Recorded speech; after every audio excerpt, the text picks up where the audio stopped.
Good evening. The committee will come to order. Without objection, the chair is authorized to declare recess at any time.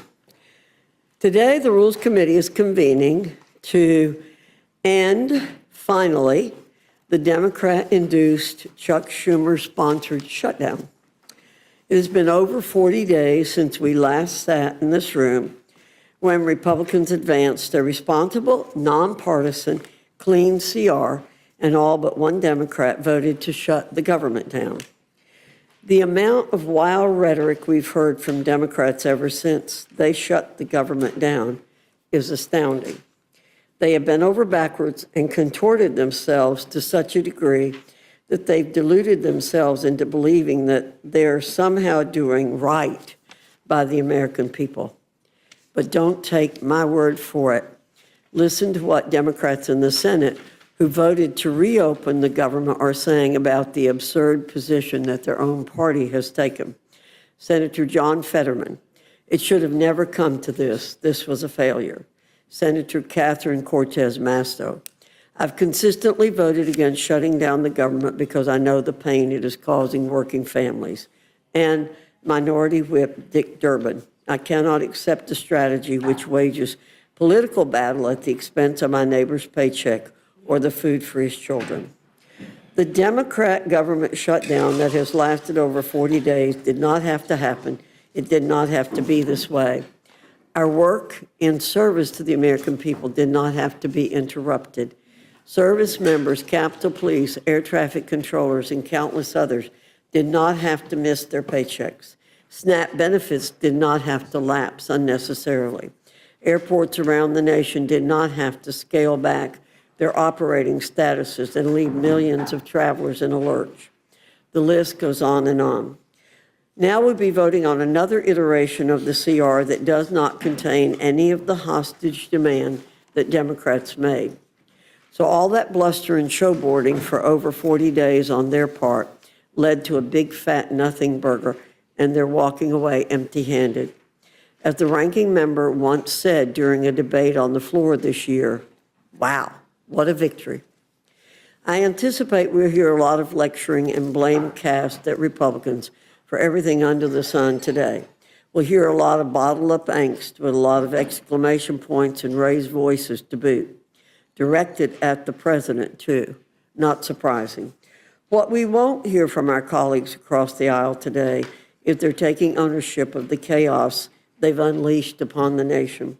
We won't hear them apologize to the American people for gaslighting them incessantly.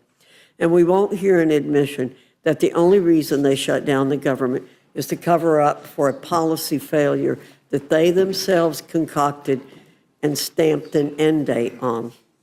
But it's a new day, and maybe they'll have a change of heart, see the light, and come clean. We'll just have to wait and see. With that, I now yield to the ranking member, Mr. McGovern, for any comments he wishes to make. Well, hello, Madam Chair. Welcome back. Hello, ranking member. Long time no see. I hardly recognize you guys. Where the hell have you been? It's good to see you back on back in the Capitol building. We've been looking everywhere for you guys. I mean, seriously, we were worried. We actually started handing out missing person posters. Nobody has seen you for 8 weeks. But hey, I'm glad that you're okay. I'm glad that you survived your nice 2-month paid vacation while Democrats stayed in Washington to try to end this shutdown. But here's the deal. Most Americans think that what Republicans did, skipping town in a shutdown, has been one of the most disgraceful, embarrassing, pathetic eras in the modern history of the House of Representatives. For 8 weeks, Speaker Johnson let you all stay home while Americans missed paychecks, skipped meals, and watched their costs explode. Republicans quit their jobs. They disappeared. And they can argue all they want that the House did its job and that's why they went home. It's just BS. The House didn't do its job. If Republicans had done their job, we wouldn't be here right now voting on a different bill than the one that they passed. But instead of working with us on trying to end the shutdown, they all just left. They abandoned their offices, but more importantly, they abandoned the American people. And just so people know, while Republicans sat on their couches waiting for someone to tell them what to do, House Democrats were here. We were here working. We were meeting with regular people, talking with folks about next year's skyrocketing health insurance premiums. I've been back and forth to my district almost every weekend. People showed me the letters that they got on their premiums. They're doubling and they're tripling, not because of Democrats, but because Republicans are failing to act. They extended tax breaks for billionaires in like a nanosecond. That got done. They wasted no time helping out the well-off and the well-connected. But when it came time to help regular people, to extending the health care tax credits that 24 million people depend on, they didn't just say no, they shut the government down over it. Republicans skipped town for 8 weeks because Democrats had the gall to ask you to do something to help regular people. And you know what? It's a real shame. Republicans are selling out middle America, selling out working people, at a time when affordability is the #1 issue, and as we see record levels of inequality in this country, Republicans are selling out working people, all so they can do the bidding of the billionaire class. I mean, look what's happening. Trump's reckless tariffs continue to wreak havoc on the economy. He said food prices are way down. That's coming from a guy who dines on caviar at Mar-a-Lago. He's never shopped for groceries a day in his life. He doesn't have to pick between plastic or paper. But his tariffs are costing the average American household over $1,200 this year. And next year, it will be $1,600. That's money for groceries, for bills, for rent, taken out of the American people's wallets. And he's not even hiding it. He's rubbing it in. Trump is literally renovating his bathroom in marble and gold and posting about it on social media, while regular people are getting letters saying that their health care premiums are going up by $1,000. People are struggling to stay afloat, and this guy's golfing. He had Air Force One fly over a football game. How much did that cost? He shut down the airspace while regular travelers are stranded all over the country. The administration is funneling $40 billion to bail out Argentina. Republicans are literally subsidizing an entirely different country instead of keeping families in North Carolina or Minnesota or Texas or Indiana from going bankrupt if they face emergency hospital bills. And then giving your donors a fancy new ballroom at the White House while moms and dads can't afford to put food on the table. And speaking of putting food on the table, Trump illegally withheld food assistance from 42 million Americans, kids, veterans, seniors, working families. 2 federal court orders demanded that he pay out these benefits in full. But he would rather appeal to the highest court in the land to starve people out than to simply provide them with the food assistance that he is legally obligated to send to American families. Like, who does that? I mean, that's the Republican policy position. We'll give you your food if you let us take away your health care. I mean, who the hell thinks like that? And I know Republicans don't care. I know your donors have private doctors and insurance CEOs on speed dial. But could you at least pretend to do something about the 20 million Americans who are about to see their health care premiums soar? Or the 4 million people who could lose their coverage altogether? You don't even have a health care plan. You've been promising one for over a decade, and we've never seen it because it doesn't exist. Or maybe it's simply just hiding behind the missing appropriation bills that this Republican majority hasn't passed. I don't know. But what I do know is this. Republicans have been in charge for 292 days.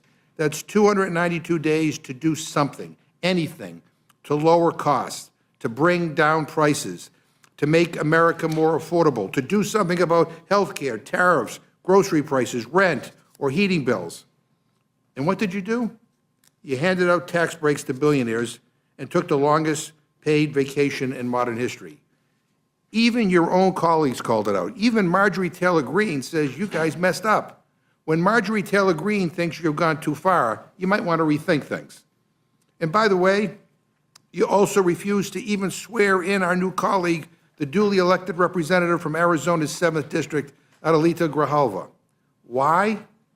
Because she will represent the 218th signature on a discharge petition to release the Epstein files.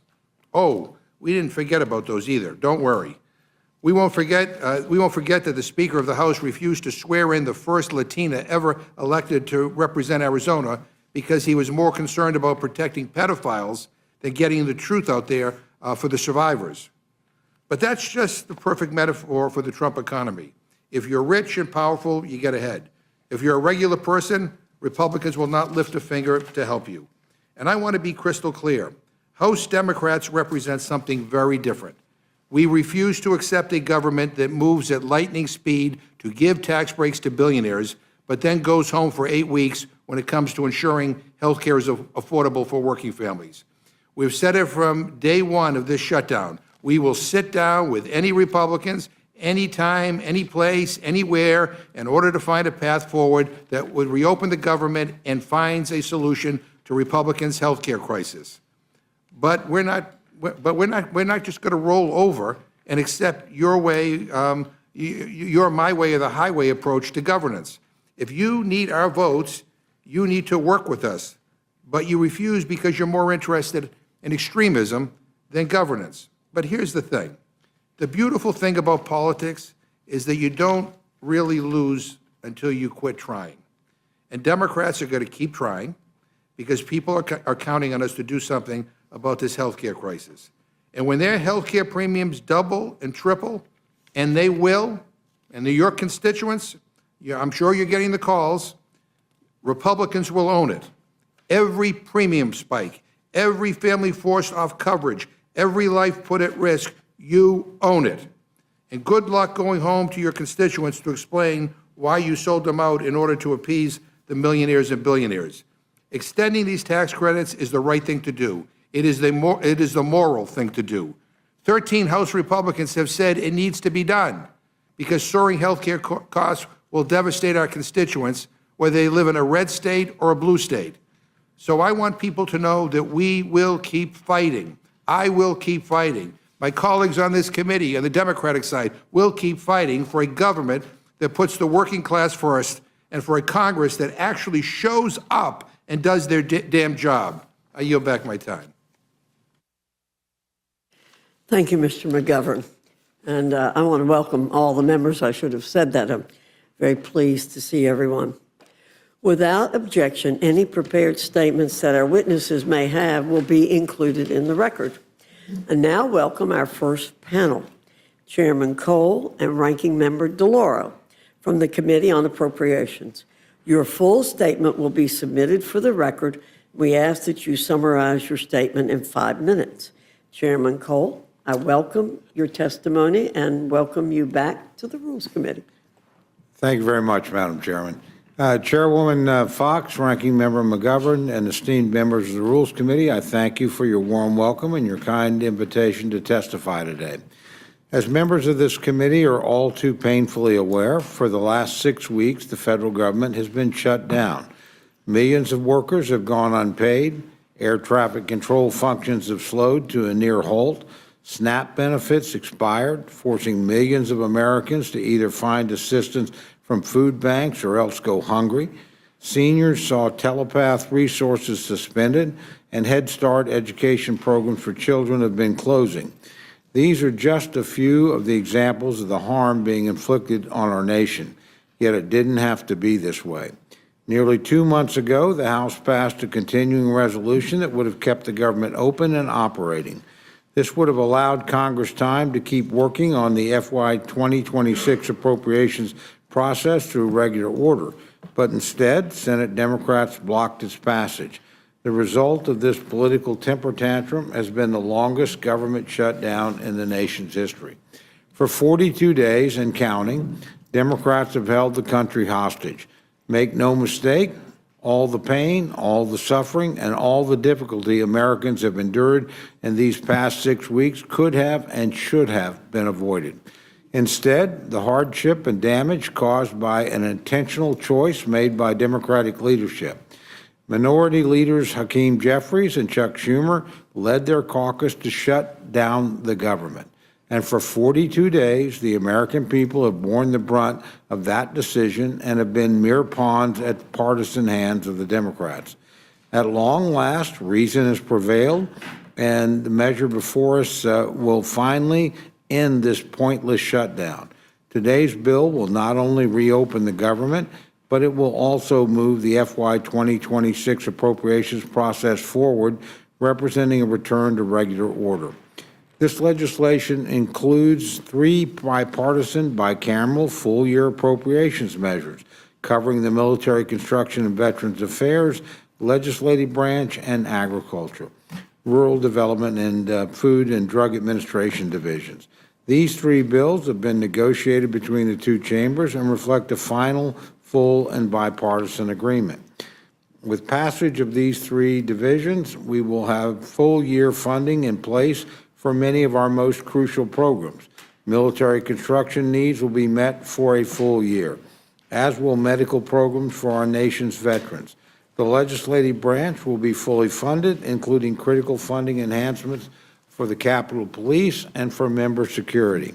The Department of Agriculture and Food and Drug Administration will also be fully funded, as will the WIC program, to ensure that pregnant women and young children will get the food and nutrition they need to survive and to thrive.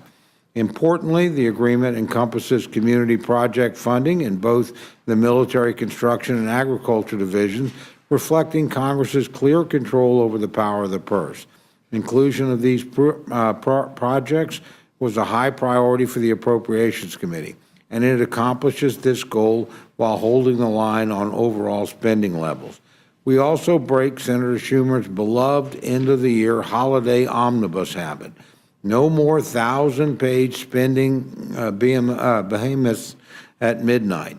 Republicans have restored an open, line-by-line process. As we continue to make strong progress on full-year FY 26 bills, we've included a continuing resolution to fund the remainder of the government through January 30th, 2026. This extension supports our ongoing work on this front, especially given the time lost during the Democratic shutdown. The simplest truth today is this: reopening the government will put an end to the chaos Democratic leadership has inflicted on Americans.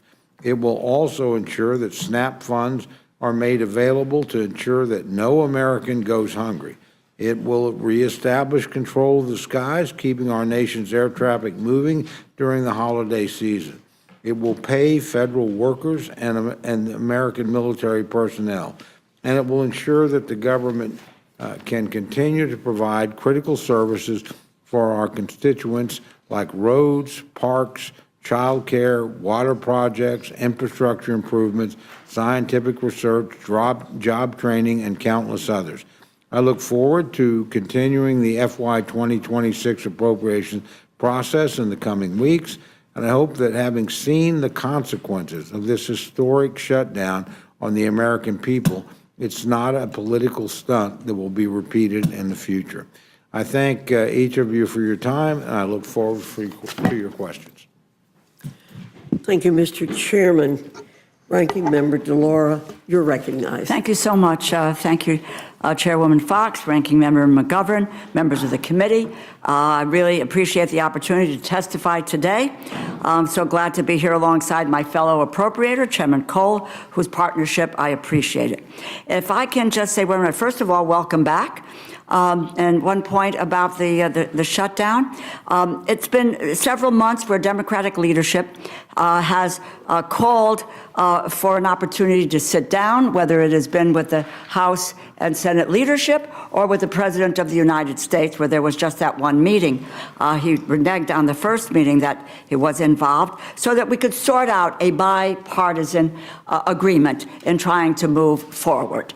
And that the offer was there to meet anytime, any place, anywhere, so that we could really try to move forward. As I said, rebuked at every turn. And so the shutdown stands firmly in the process of the president, who rather shut down the government rather than negotiate. I'll just give you 2 quotes, and you can check on the quotes. He first said, it's a waste of time to meet with Leader Jeffries and Leader Schumer. The second thing he said, and he admonished his Republican colleagues and said, you need to jam the Republican continuing resolution down the throats of Democrats. I don't make it up. Those are his words. Anyway, I want to talk about why I oppose this bill. I oppose this bill because it does nothing to address the Republican health care crisis that will send costs skyrocketing for more than 20 million Americans in a matter of weeks. No, nothing has changed since yesterday's Senate vote. Healthcare costs are still poised to double or even triple for some folks practically overnight, worsening the cost of living crisis manufactured by President Trump. There is no restoration of premium subsidies, the tax credits. This bill is an empty promise, as is the promise for a vote in the Senate, and as the Speaker said, no guarantee of a vote on premium subsidies in the House. All across this country, families are struggling to navigate an affordability crisis that President Trump refuses to address. As a matter of fact, I think within the last 24 hours, he talked about affordability as a con job. Get out there, talk to the people of this nation, Mr. President. Energy prices are up, grocery prices are up, housing costs are up. Everything is more expensive, and now on top of that, the Republicans plan to squeeze families even harder. The report today came out that talked about families in the U.S. living paycheck to paycheck. And really, the president went to the Supreme Court to deprive kids of food, unbelievable, and now wants to deny their parents health care. This is a point, I've heard it twice already this evening here, that whether or not the government was open or shut, there was $6 billion in a contingency fund passed by Democrats and Republicans for food stamps to be used in the event of occasion like this. It was the administration, President Trump refused to let those monies flow to the people who need it the most. It was not a question of whether or not the government was open or not, and let's stop aligning the two of those efforts. In my district, a mother of two named Renee Shalis, she will see her annual premium costs go up by $24,000 next year. She got her letter. That's $2,000 more per month. On top of caring for her two children, she is primary caregiver for the children's father, a brain cancer survivor who is physically and mentally unable to work. She is working tirelessly to do the right thing by her family, but she's already stretched thin. She literally cannot afford this. I just read you a couple of headlines from the Connecticut Press, New Haven Register. How much more can we cut back? Connecticut families brace for soaring health insurance premiums. The Connecticut Public Mirror, for middle-income Connecticut residents, sticker shock looms with ACA health subsidy set to disappear. Channel 3, Connecticut, Richfield couple faces tripling health care costs as cancer survivor needs continued care. That is a reality. And Renee's story is not an outlier. This is going to make life significantly harder for people all across this country, in every state, and yes, in every district. There are some 24 million Americans who get their health insurance through the Affordable Care Act. The Republican plan puts us on a path to destroying the Affordable Care Act, which, quite frankly, they have been trying to do unsuccessfully for 15 years now. Some of you may not think that health care is related to this continuing resolution, and I beg to differ. Take a look at the authorizing titles in the continuing resolution. There are more than 50 pages worth just dealing with health care. We can solve this problem in this bill if we choose to. And isn't the continuing resolution in the jurisdiction of the Appropriations Committee? You know, the entire House was marginalized in this process. Senate Republicans abruptly called off talks in the middle of negotiations, made their own bills public before reaching an agreement with all four corners. Unprecedented in the modern era. And yet, they made the House constitutionally impotent in moving forward. In one of the most egregious examples of something the House was not even aware of before the bills became public, the chair of the Senate Appropriations Committee secretly added language in the legislative branch bill from the Senate Majority Leader without the consent of the chair or ranking members of the subcommittee or the full committee. That allows Republican senators to sue the government for their involvement in the January 6th insurrection. And regardless of anyone's opinion on what happened on January 6th, it should be it should be unacceptable to every member of the House that the Senate can secretly add language to a bill without even notifying us. The result? Legislative branch bill that includes a provision to give senators who may have participated in the insurrection as much as $1 million payout each, while they excluded a provision to hang a plaque honoring the police officers who put their lives on the line to defend our democracy from that same insurrection. The Military Construction Division excludes $51.7 billion, which was in the House bill, for advanced funding for the Toxic Exposure Fund for 2027. This is a fund that helps victims, I'll wrap up, and victims of burn pits and Agent Orange get the care they deserve. In our markup in the summer, and the Chair Cole will remember this, Ranking Member Wasserman Schultz, Chair Carter negotiated a compromise to include this funding. The Senate took it out before abandoning negotiations altogether. Simply wrong. We have provided advanced funding for the medical care for veterans for the last 15 years. It's Veterans Day today, and this bill doesn't even meet the funding level that President Trump and OMB Director vote restored. Reason why we're here, I have one last point to make. Chairman Cole and I, is because the power of the purse belongs to the Congress. This package fails to protect that authority. Democrats fought to prevent President Trump and OMB Director from stealing from our communities, withholding funding that was approved by Democrats and Republicans, blocking the issuing of illegal pocket rescissions, preventing President Trump from unilaterally reneging on any appropriations bill. It does nothing, this package, to address these problems. You can't honestly expect Democrats to go along with any bipartisan funding proposal that can be rescinded with a party line vote, not after trust has been broken in this process. The main reason I oppose this bill is because it does not address the health care crisis that President Trump created, serious concerns with appropriations divisions. I encourage my colleagues to oppose this measure, and I thank you, and I yield back. Thank you, Ranking Member Delauro.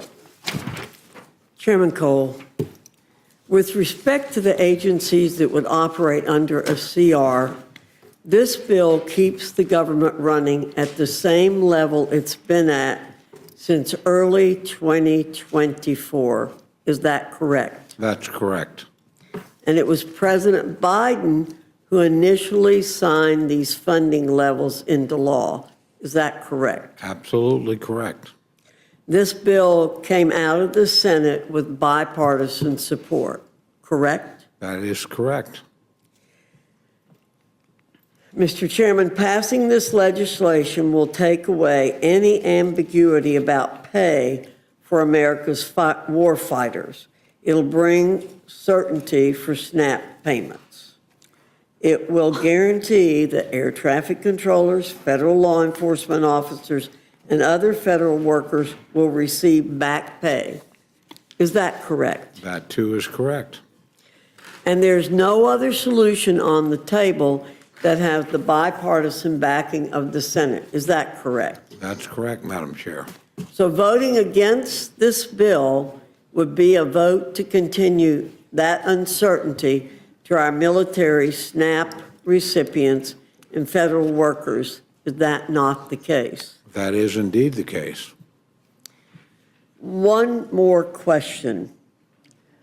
I have been astonished to hear our colleagues say that this Republican health care crisis was manufactured by President Trump. I mean, I'm sure if I asked the clerks to read that back, that's what they say. Would you refresh our memory as to what created the Affordable Care Act, and how did we get here as a result of what happened during COVID? Would you mind doing that? President Trump was not in office in either of those cases. Is that correct? That too is correct, Madam Chair. I'm trying to limit how much time I use, how outrageous some of the statements I've heard are. The reality is, goes back to a fundamental defect in Obamacare itself, which is constantly, the Affordable Care Act has made health care unaffordable. It's been doing it for 15 years. The basic subsidies are in law. Our friends on the other side during COVID decided we've got a crisis underway. We're going to add a subsidy on top of a subsidy. The subsidy to what was called the Affordable Care Act, which was never affordable because we taxpayers who pay for our own insurance were subsidizing, correct? That is absolutely correct. So again, it's a subsidy on top of a subsidy. Our friends added it during COVID. COVID is over. They set a date certain that the subsidies would run out. They chose the date. And the date certain was? December 31st of this year. So they chose that date. By the way, they did it without any Republican votes, without any consideration of reforms, without any effort to hold down the price. I mean, they literally are the big insurance companies' best friends. They funneled hundreds of billions of dollars into these things. But again, this is their legislation. They wrote it. They extended it. They added a subsidy to it. And they set the date at which that subsidy was to run out. President Trump certainly wasn't president when either the original legislation was created or this additional subsidy was added. So to blame it on him instead of looking in the mirror and blaming it on yourself is the height of hypocrisy.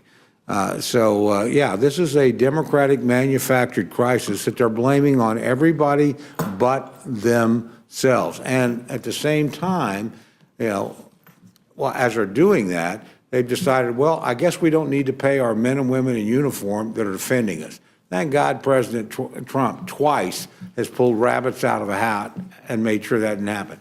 Or we're not going to pay our air traffic controllers or our meat inspectors or our Capitol Police that they celebrate so constantly and rightfully.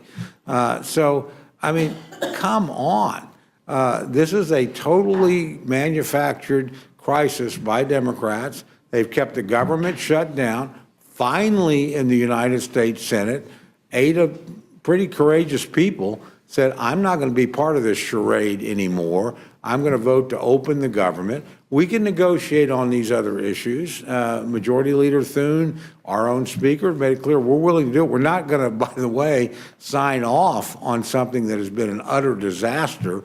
And what the Democrats basically have asked for here is like $1.5 trillion over 10 years in exchange for a 4 or 7 week CR, or now one that will go a little bit longer since they've wasted most of the time. So, I mean, we shouldn't have any doubt about who created the crisis, who's perpetuating the crisis, and who's trying to capitalize on it politically. So I hope that answers your question. That answers my question very well. Thank you, Mr. Chairman. Mr. McGovern, you're recognized. Yeah, so you just made me think of something, Madam Chair. You said that this is merely an extension of the January 2024 spending bill, that basically it's the same, everything's the same. I think that's what and the chairman just agreed with that. Does that mean that all the federal workers that were fired have been put back to work? And under this bill, yeah, people that were let go or rifted. And by the way, from the beginning of the year, you created, my friend, the crisis that caused that to happen. I just want to know whether all the people that were fired from the beginning of the year are put back to work, whether or not the cuts in the consumer there are provisions made to rehire people, but again, let's be clear Mr. about McGovern, who's put please let people him out of answer. work. I can't get my question out, so I will let him answer if he lets me ask the question. I thought I did. I apologize if I did not. I want to know whether or not the cuts to the Consumer Financial Protection Bureau are restated, or the cuts to NIH, I go right down, all the DOGE cuts. I mean, have they been put back? The provisions that Democrats asked for in terms of firing in the Senate are in the bill. No, well, that's not what this, that's not my question. And look, if you want to be against the bill, that's perfectly fine. The chairwoman just said that basically this is the same as all the funding that we voted for in January of 2024. I'm just asking you, The stuff that we voted for in January 2024, some of it is no longer there. And some of it, I think, has been illegally cut by the president. Mr. Delauro, do you want to give me a straight answer to that question? Absolutely. This is really quite remarkable. Since January until now, and the number may have gone up, over 220,000 federal employees have been let go. They have, most of them let go, some who took a buyout. The other fact of the matter is, it's not the same budget, because and we have a tracker. I can give you documentation that showed you $410 billion that we appropriated. Democrats, Republicans signed into law by the President of the United States. And that money has been terminated, it has been delayed, and it's $410 billion. I'll give you the tracker. It's about 25 or 26 pages. And you can go down and take a look at every appropriations bill, and you can find out what program has been terminated, what's been gone. And that since January has nothing to do with this crisis that the Republicans have initiated and shutting down the government because they don't want to negotiate on health care costs. So thank you for correcting the record. It's not the same that we voted No. for. But in addition to that, was this slush fund for senators who might have been involved with January 6th? Right, they snuck that in. Was that in No, January it was not 23? in. It was not in, and I would just say, in all fairness, that was done by the Senate. okay. They Sorry, snuck sorry, it in, sorry. and apparently there are Sorry. 2 violations attached to it. We could be losing about $8 million. So, Chairman, let me just ask you this question. Do you think the House should have been here these last several weeks trying to pass appropriation bills? No, we had to wait until the Senate acted on what we sent them. Right, It but took the Senate a long time, largely because our Democratic friends used the filibuster, which they claim they opposed, to force us to get to 60 votes. Well, We no, finally did, or they finally did in the Senate. So, no, there wasn't much for us to do we have 9 until more they... bills, don't we? Can I finish my Yeah. answer? There wasn't anything for us to do until the Senate acted. And the only reason it didn't act more quickly, under their own rules, the filibuster requires them to get to 60, the Democrats withheld their votes. So, I mean, it's Democrats that have kept us out of session. We sent this over in plenty of time. It's not like it was a last-minute emergency thing. I think, as the chairwoman pointed out, we passed this on September the 19th, well ahead of the time, sent it to them, and they couldn't get anything done. They couldn't get anything done because no appropriation Democrats bills do we would cooperate. How many I'm more sorry. appropriation bills do we have to pass in the House? We have passed every one out of committee. Right. We have passed over 60% of the funding across the floor. We asked to have additional time. That time has largely been wasted.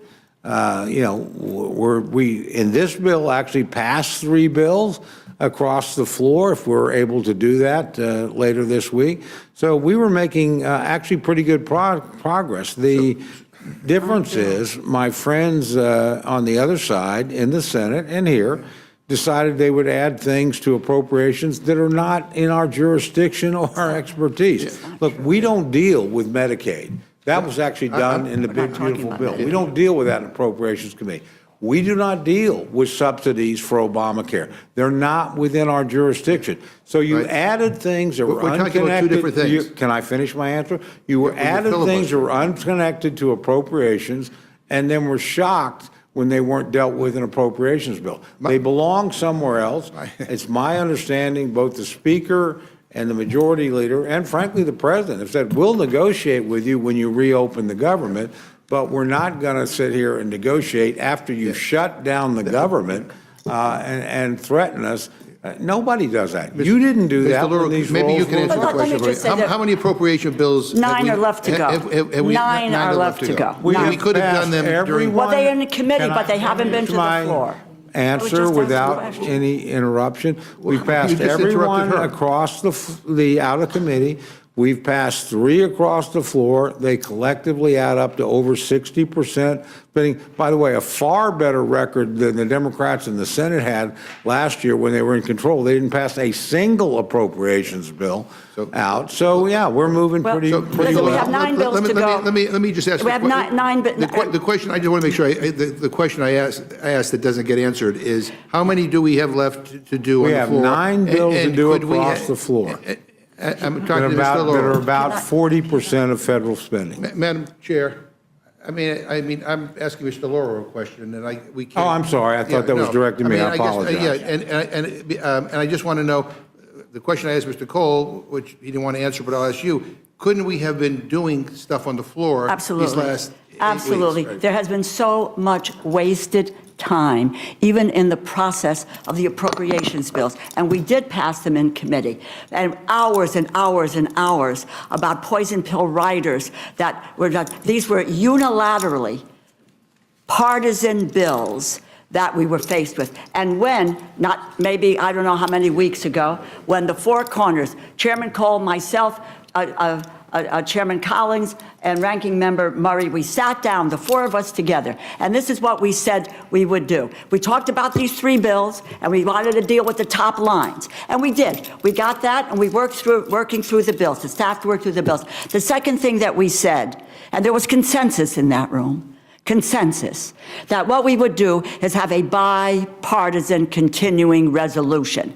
And that bipartisan continuing resolution would consider what Democratic priorities were and also deal with the power of the purse. We said that in that room. The next thing that we know, we were slammed with a partisan continuing resolution bill that did not take into consideration any Democratic priorities, nor did it address any of the issues of the power of the purse. But let me just say, I think what Mr. Cole won't say, but I think, I'm not sure he really believes this, but the bottom line is, I think, in answer to the question of whether we should have been here doing other work, the answer is, of course, we should have been here doing other work. By not being here doesn't make things go faster. I have another question here, and that is that according to the Congressional Budget Office, extending the ACA enhanced premium tax credits for 1 year would cost between $25 and $35 billion.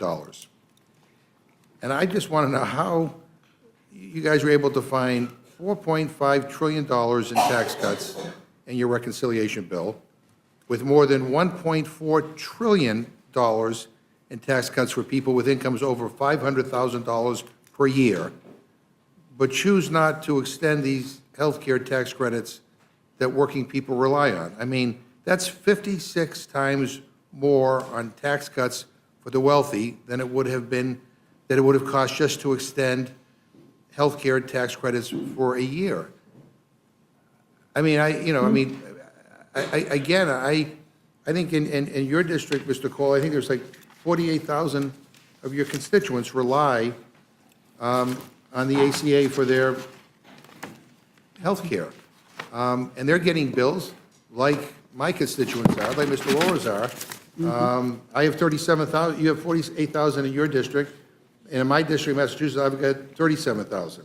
So kind of comparable. I mean, I'm getting calls from constituents who are, Crying. out of their minds trying to figure out how they're going to pay for this. I mean, this week I received, this is one of them wrote me, this week I received the Massachusetts Health Connector open enrollment paperwork. The cost of the plan I'm currently on is going up by 62%.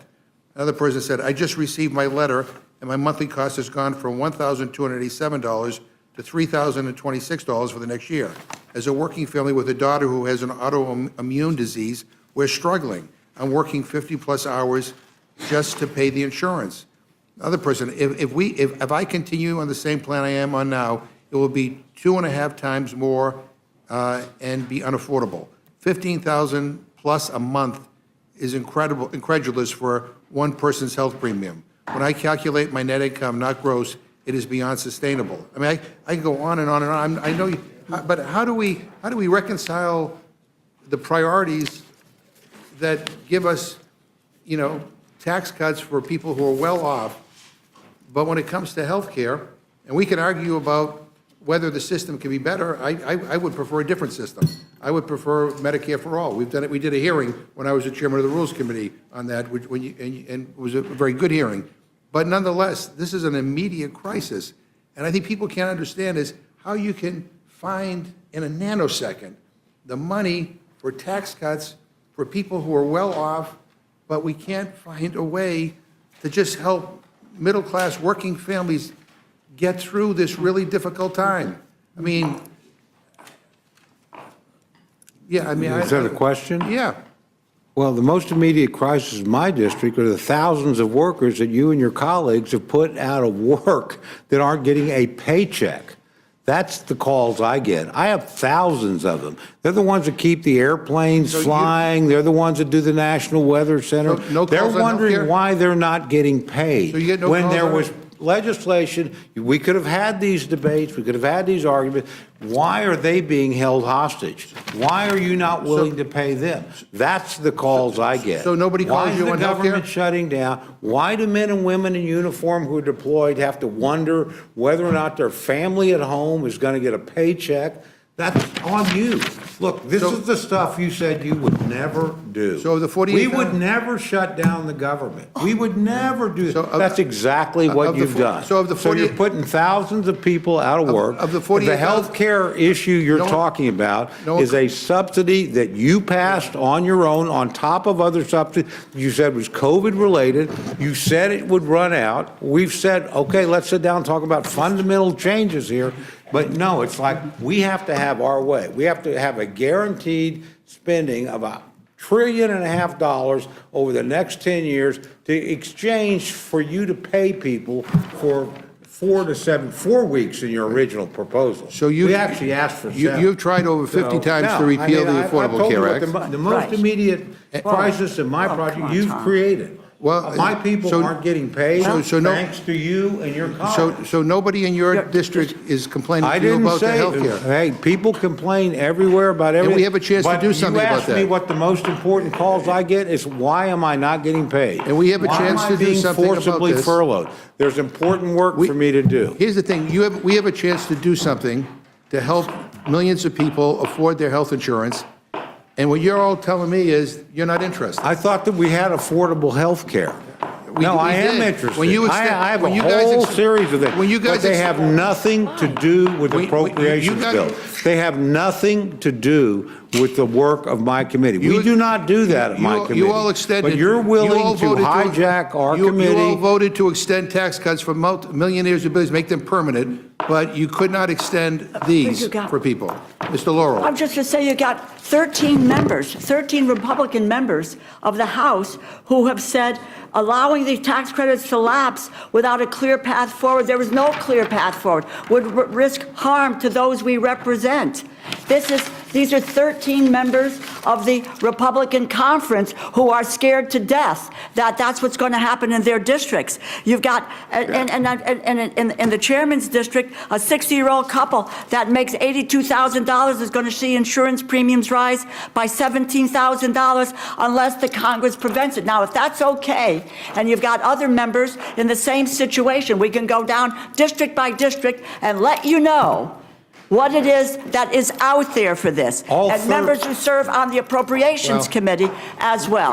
All And it is- 13 of those members voted to pay people. Yeah. They voted to keep the government open. None Well, of you did, except for one member in Maine who's now retiring because he's You being control, beaten you up so control the badly House and the for Senate. paying and right. people. Madam Chair, Exactly. with all due respect. Right. When we debated the ACA, you controlled over an hour at a time. And you want to cut me off, that's fine. My constituents are getting screwed by what is happening here in this Congress or what is not happening in this Congress. And every member- they send me members here to have it. fight for them because they're going to lose their health care or they're not going to be able to afford their health care. This is a big deal. And the indifference on this shown by the Republican majority in this House and by the guy in the White House who's remodeling bathrums and building, $40 billion Taj to Mahal. Argentina. I mean, it is ridiculous. But I'm just saying, I want to point for the historical record. I'm not getting the same courtesy that the chairwoman received when we did the ACA. Just And listen to the American people. Last Tuesday, they made their Mr. voices heard on these issues. And you ought to take heed with what happened last Tuesday. Mr. McGovern, what Mr. Cole has pointed out, and I've pointed out, and others have pointed out, this was put in place by the Democrats. The cutoff of the subsidies was put in place by you, and I think we have debated this point. Why? Ms. Fishbach, Okay. Ms. Fishbach, you're It's recognized. useless. Thank you, Madam Chair. And I just, before I go any further, I just want to recognize, I think you mentioned, it is Veterans Day, so I want to wish all of the veterans Right. happy Veterans Day. We should pass the, And all of us, I Advance think. funding. I'm speaking. I know Okay. you are. But I think Thank you that very much. you know, all of us probably to be here had to miss events that we were going to be at, and so I just wanted to say thank you for being here, and sorry that we couldn't attend those veterans events to commemorate Veterans Day for them. So just for that, but I am, as the discussion goes on, am amazed at this because this Democrat shutdown is all over a simple, clean, continuing resolution. Not clean. 6 weeks. 6 weeks Not clean. clean. Well, the Democrat alternative, ma'am, was $1.5 trillion worth of spending. So this was a clean 6-week CR. We could have had all of those discussions you're so concerned about. Not We clean. could have been doing that. And the simple fact is, there was a vote on September 19th. If you voted yes, you voted yes to keep government open. You voted yes to pay people. You voted yes to keep things moving along. You voted yes to continue the appropriations. If you voted no, which the Democrats, with the exception of one, voted no, voted yes. that shut down government. You voted yes So, to allow it to ma'am, be money ma'am. was stolen. Ma'am, I am speaking. I hear you. Okay. And I just wanted to say, you know, there's questions about whether or not we were working, and with all due respect, You're not working. you were looking in the wrong place because all of us were working. I was in DC. You looked in the wrong place. I was meeting with constituents. I was in my district part of the time, meeting with constituents. So to imply that we were on a vacation is ridiculous. It's just ludicrous because our constituents know we were working. I mean, my staff, you know, I came, met with constituents here, met with constituents in the district, and I think pretty much every single one of the Republicans did.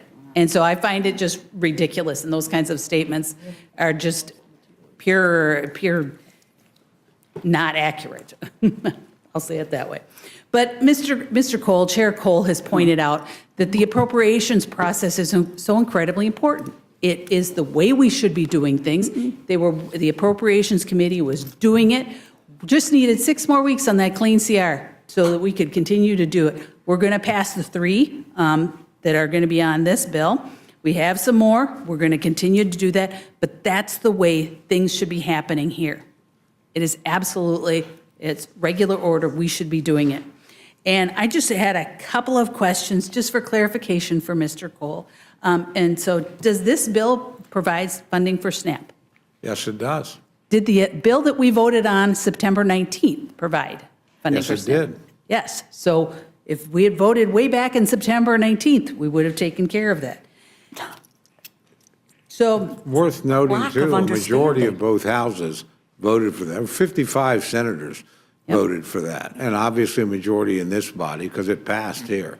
So it's just simply a Senate rule that's been perverted and taken advantage of.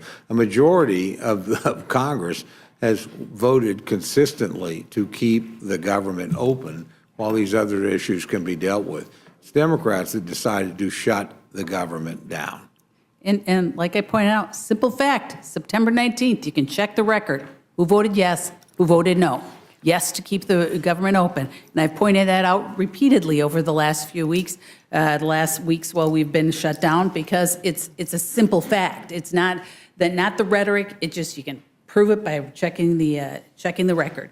And Mr. Cole, I was going to ask you about if both of those bills, so the September 19th bill would have paid the troops. The September 19th bill would have kept the government open. The September 19th bill would have kept the funding for veterans. And so we had that, and they chose to shut the government down. So, But, and so this bill is going to reopen, we're going to get our troops paid, we're going to get the Capitol Police paid, we're going to do what we need to, we're going to get back pay, we're going to, for the federal workers, and we are going to make sure that folks get their SNAP benefits. And so I appreciate that this has come forward, and so I would ask the other side to join us in opening the government back up, so then we can have these discussions that you've been so concerned about, that you want to make sure it gets done. And I don't think that the proposals that you have actually solve the issue of increased health care insurance. It doesn't do it. We need to have more in-depth discussions about what's really going on about it. And so please join us in opening the government, and with that, I yield back. Gentlelady yields back. Now recognize Ms. Scanlon for her time of questioning. Thank you. I would first yield to Mr. McGovern. Yeah, we are happy to join with you. We want the government open. We just don't want millions of people to get screwed over on their health care insurance. So if you join with us, this is a crisis, by the way, that's right now. It's not 3 months from now or 6 months from now. It's right now. People have gotten their bills. People are making decisions whether they're going to forego their health care. So that is it. And the idea that we can't get well, there are 13 Republicans that at least have said that they support us on extending the benefits. We'll see whether, they did it for show or whether it's for real. But I think if you let the House work its will, I think a majority of Democrats or Republicans would vote to extend that tax credit. And millions of people won't lose their health care, won't get screwed over because of the indifference and the inaction of this Congress. You found it, you found the time, you found it acceptable to extend the expiring tax cuts for multimillionaires and billionaires, but you couldn't find it within your heart to extend this. So we're happy to join with you, but join with us too. If you want our votes, then, we want to help working people afford their health insurance. I yield back to Ms. Scanlon. Thank you. Thank you, Mr. McGovern. As we're convening here for the first time in months, our nation's healthcare system is buckling under the combined attacks of over almost $1 trillion in cuts to Medicaid that were rammed through in the big ugly bill this summer, the White House's unilateral cuts to congressionally approved spending for NIH, medical research, including pediatric cancer, and now the Republican refusal to extend the ACA tax credits that help millions of Americans afford their health insurance. And they're already seeing these health insurance premiums go up. As Mr. McGovern said, this is not something that can wait because families are enrolling now for next year. And the Republicans have refused to address this issue all year, not just since the shutdown occurred. They've refused to address it at all. And none of this is an accident. It's all by choice. Just like it was a choice by President Trump to defund SNAP benefits this month for the first time in history. For more than 60 years, through recessions, natural disasters, and even previous shutdowns, including previous shutdowns under this president, the federal government has never missed a SNAP payment until now. And why? Because President Trump and congressional Republicans will pick their billionaire buddies over American families every damn time. So once again, with this bill, they're choosing to let health care premiums skyrocket and causing families to lose coverage. Look, there have been 2 big tax provisions set to expire this year, and they've taken up a lot of attention. One was tax cuts for billionaires, and the second was tax credits for American families. This summer, Speaker Johnson called us back to D.C. when we were supposed to be home for the 4th of July weekend because it was an emergency to pass this big ugly bill which extended tax cuts for billionaires. But when it came time to extend tax credits for millions of Americans to help them afford health care, Speaker Johnson sent the House home for almost 2 months. And he won't commit to having a vote on those health care credits even after the government reopens. And again, that's a choice. For the last 42 days, while the Speaker has made clear that he has no interest in negotiating with Democrats to produce a bill capable of passing both houses, his job isn't just one house. It has to be able to pass both houses.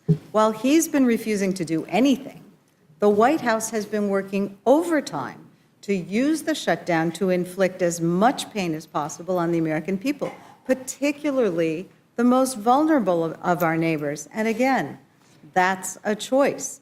The White House chose to try to fire more than 4,000 federal workers. That's a choice. The White House has threatened to withhold back pay to federal workers despite a 2019 bill that would prevent that. That's a choice. This White House chose to withhold SNAP benefits for 42 million Americans. It has pressured states not to advance those benefits. It has threatened grocers with penalties if they offer discounts to struggling SNAP beneficiaries. It has defied court orders to fund SNAP benefits, and it has appealed every one of those decisions every step of the way. Those are all choices, and again, never before has an administration blocked SNAP benefits. They have always tried to make sure those go out because the funding, in fact, is available. But this is what happens when governing becomes a game. And games are exactly what this Trump administration has played with SNAP and with the American people during the shutdown. Millions of families have spent a couple weeks struggling to feed their kids because of this White House's deliberate choices. The human cost of this Republican shutdown and this budget proposal are staggering. And behind every number are kids and veterans and seniors all across America who are going to pay for these choices. Ranking Member Delauro, I had a couple questions for you. First of all, just to go back, the chair and Mr. Cole have said that this CR funds the federal government at the same levels as during the Biden administration. Does that mean that it fully funds the Consumer Protection Finance Bureau? No, it doesn't. It doesn't go back to USAID. Okay. I can go chapter and verse on programs that are not there. $410 billion terminated, delayed. Okay, so it doesn't fund the No, Department of it's not. Education? No. No, and it doesn't fund USAID? You got it. And it doesn't fund the Corporation for Public Broadcasting? No way. And it doesn't fund all those NIH research grants that have been cut? Cut. Absolutely Okay. cut. How about the CDC, the- FDA, Okay. a whole nine So yards. it is not the same bill? No. And they have allowed for the president and for Russ Vought, an unelected bureaucrat, to really steal appropriated funds. And the CR does nothing about that. It gives them carte blanche to continue to do the same thing, which anybody who serves on an appropriations committee, quite frankly, needs to understand what role we have. Well, That is our role. And if the president wants to take it away from us, we need to fight like hell to make sure that they're done any president. some would say that is something else that Congress could have been doing over the last 2 months, is protecting its right to Right. allocate funding. With respect to the SNAP benefits, does this CR that they're pushing through now, does that guarantee reimbursement to the states for funds they may have advanced? No, it does not. Okay, and the White House is fighting them about those funds. That's is right. that Well, the White House is saying, take back the money that you've given to people. My state of Connecticut, when the court said, get it all out, we did it. Right. And now they're telling Governor Lamont that he has to go back and get that, go get that money. We It's really saw the same extraordinary. thing in Right. Pennsylvania. Has Right. any administration before this ever No. tried to prevent No. states from helping their? No, it's happened in the past, and they constituents? have been reimbursed. And they have been reimbursed. That's what I It's the thought. first time that really food and it's been used as a political weapon to deprive people of food, which is actually what's happened here. Okay. Would the bill under consideration here, would it make SNAP payments mandatory in the future? No, well, in the agriculture bill, this is, let me just take 1 second to explain. We passed the last go-round where we had money for SNAP, which is mandatory funding. We then do a contingency fund there, and the president, actually President Trump, he signed a bill into law in March, which provided for $3 billion for the contingency fund. Biden had done it, before, so there's $6 billion in the contingency for an emergency. So to say that the government had to open before those is really misinformation, and quite frankly, it's a lie. It's a lie. But in the bill that's there, the agriculture bill, there is the money for SNAP, and yes, there's a $6 billion contingency fund. Okay. Whenever we have a big bill like this, there are things that crop up in it, and one of the corrupt Easter eggs in the text of this bill is that it would allow certain senators to get payments from the federal government because a special prosecutor got a warrant that allowed the special prosecutor to investigate whether or not they participated in illegal efforts to overturn the 2020 election.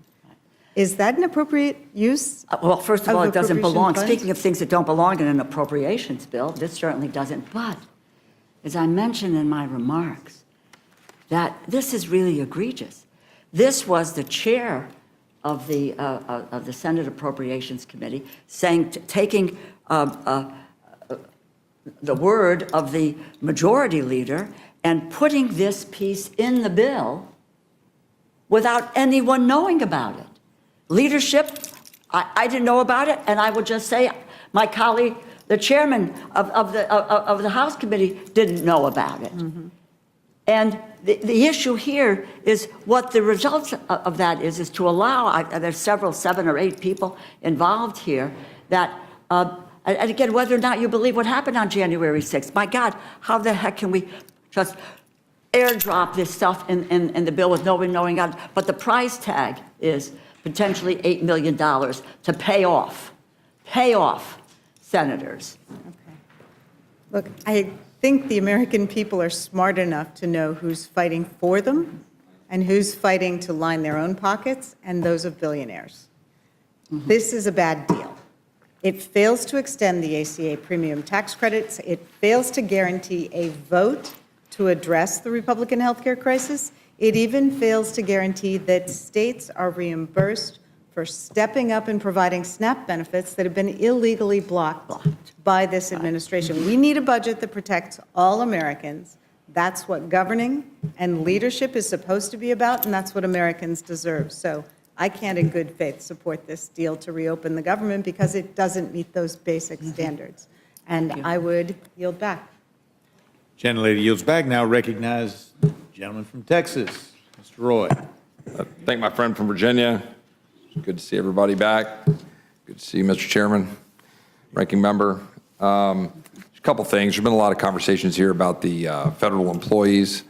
Real quick question for the Ranking Member. How many employees would depart through attrition, whether it was under Biden or President Trump? Yeah, well, overall, we've got, that's almost, I think it's now over 220,000 federal employees that were either fired, some took the voluntary buyout, which maybe is what you're talking about with the attrition piece, but over 220,000 federal employees. That started in January. It has nothing to do with a government shutting down and people furloughed, et cetera. These people were gone in a nanosecond here. So question to Mr. Chairman, and what I was getting at here is, for whatever the numbers are, 220,000 or variants, Mr. Chairman, would you agree that a very large number of those go every year by attrition, say over 100,000? That there was, in fact, this deferred program, right, where they were basically offered the ability to leave, which represents another large chunk, I don't know, 60 or 70,000 or some significant number. And then there are questions then of additional employees, whether it's RIFs and so forth. And in the question of the RIFs from October, which are post-shutdown, post-Democrat caused shutdown, that those RIFs are reinstated under this legislation, correct? To the ones post-shutdown, is that correct? That's correct. And all of the prior folks, we're talking about the vast majority are those that are either left through attrition or those who went out under the deferred program. Is that true? That's correct. So I think a lot is being made of that, and I think then the question becomes, well, what is the right number of employees, right? I mean, so you've got people who are leaving under attrition, you have people who were then, they took a deferred program, they left, and the administration is trying to act, and then with respect to the RIFs and the decisions they were making in October, is that not the prioritization authority that the administration has during a shutdown to manage what they've got to on a cash flow basis to manage the functions of government? I think that's correct. Let me add one thing, just an interesting wrinkle on this, and I just speak for my own district. We had people that wanted to take the buyout, Right. that they, literally, the government said, no, we're not going to, you're not going to be able to because you're mission critical. I mean, over 1,000 at Tinker Air Force Base wanted to take the buyout, but they were too important to keeping bombers in the air, tankers in the air, AWACS in the air. And the decision was made locally by the commanding general. No, we can't afford to lose you. I mean, you can leave, obviously. Any Americans can resign their position, but we can't give you a buyout. We really need you here. So, yeah, I mean, these numbers are a lot more complex than simple, which I think is the point you're making, than just stating a number and saying these people are all driven out. That's just not the case. Well, and importantly, I think if you go from that to then the second area of concern, which we're talking about with respect to just the shutdown generally, true or false, on September 19th, we passed legislation that would have continued funding at current levels through November 20th. That's true. And on October 1st, the government entered shutdown because the Senate, by virtue of decisions by Senate Democrats, refused to take up and pass that bill, which undeniably would have continued to fund government at the current level beginning October 1 through November 20th. And instead, we entered a shutdown. That's correct, although I always think it's important to note 55 senators, majority of the Senate, Correct. did actually vote to keep the government open. And so important for the American people to understand that was a choice. And so I think when we talk about a shutdown, the question is why? Why? Why do it? Because here we are, and we've got legislation in front of us that Democrats have now supported in the Senate that return us effectively to the status quo ante, where we're going to have government funded out to another now date certain, now extended into January, because we're now into November, so we had to extend the date. We managed to move 3 appropriations bills through some degree of regular order, 3 bills in the House and the Senate. But by virtue of now passing this bill, we're going to restore where we would have been had we just done our work on October 1. So the question is, what was the last 45 days all about? Could it have been potentially the intervening political elections? Could that possibly have been the cynical motivations of the, not right now, it won't. I was going to ask you a question. Could it have possibly been the cynical motivations of my colleagues on the other side of the aisle? Just a rhetorical question that I'll leave floating out there to say, what were the reasons? We know why. Because our colleagues on the other side of the aisle have nothing to run on. And our colleagues on the other side of the aisle want something desperately to run on. So they're trying to manufacture a healthcare crisis that they created. That's the actual truth. And with respect to healthcare, the question that I would ask is this: should we be putting forward legislation that will continue to fund the insurance companies at the level they're currently getting, where 85% of their revenues are coming from the federal government? Because that's what's happening. Or that $35 billion are going to insurance companies last year to go to people that weren't even using their plans. Is that what we should be doing? Is that the healthcare system that my colleagues on the other side of the aisle are saying that must be addressed by virtue of subsidies to insurance companies? Because President Trump had it right last week when he said, well, if you're going to do these subsidies, which is not how we would prefer to do business, then shouldn't it go to the American people to be able to go into a market and go be able to get the doctor of his or her choice, or get direct primary care, or be able to figure out how to take care of their family rather than call an insurance bureaucrat who's pocketing the money through a system that our colleagues designed and broke and for which not one single Republican ever voted, including the subsidies that no Republican voted for, that were created to be temporary by our colleagues' own voice. They were to be temporary during COVID. And we are now to extend the very subsidies that my colleagues are laying bare, the broken healthcare system that they created. I remember all too well in 2013 being on the floor of the Senate with Ted Cruz when we were raising the questions of what would happen when this system were implemented. Because the debate then was whether we should fund the implementation of a system that would end up bankrupting the average American family, as this system has done.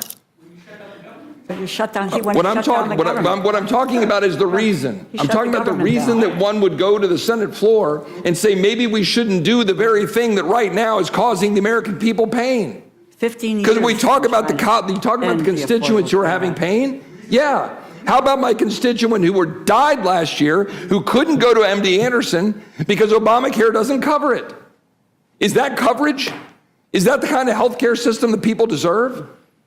While insurance companies are pocketing extraordinary profits, off the charts 15 years profits. and you haven't come up with a plan for health insurance. And health insurance, 15 years. Health insurance executives are minting money. Oh, God. Minting money on the back of dollars coming from federal taxpayers and the federal government.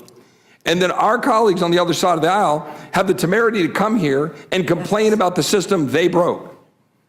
That's what we're actually dealing with here. It's about repeal of the Affordable Care Act. That's what this is all about. Or the extent to which you've got With no replacement. Is it our time? Yeah. The extent to which we are here because our colleagues know full well that this was a political exercise. Oh. To the chairman, we heard about SNAP. True or false, if we pass this legislation, will SNAP benefits proceed immediately? Correct. They could proceed. So if we pass this legislation tomorrow, Now. Yeah, SNAP funding will continue immediately. correct. While our friends at the other end of Pennsylvania Avenue are trying to manage the funding of government, while our colleagues on the other side of the aisle have shut it down. They're at the Correct? Supreme Court Correct. trying to end that. Mr. Chairman, one last question. So our colleague brought up the big, beautiful bill.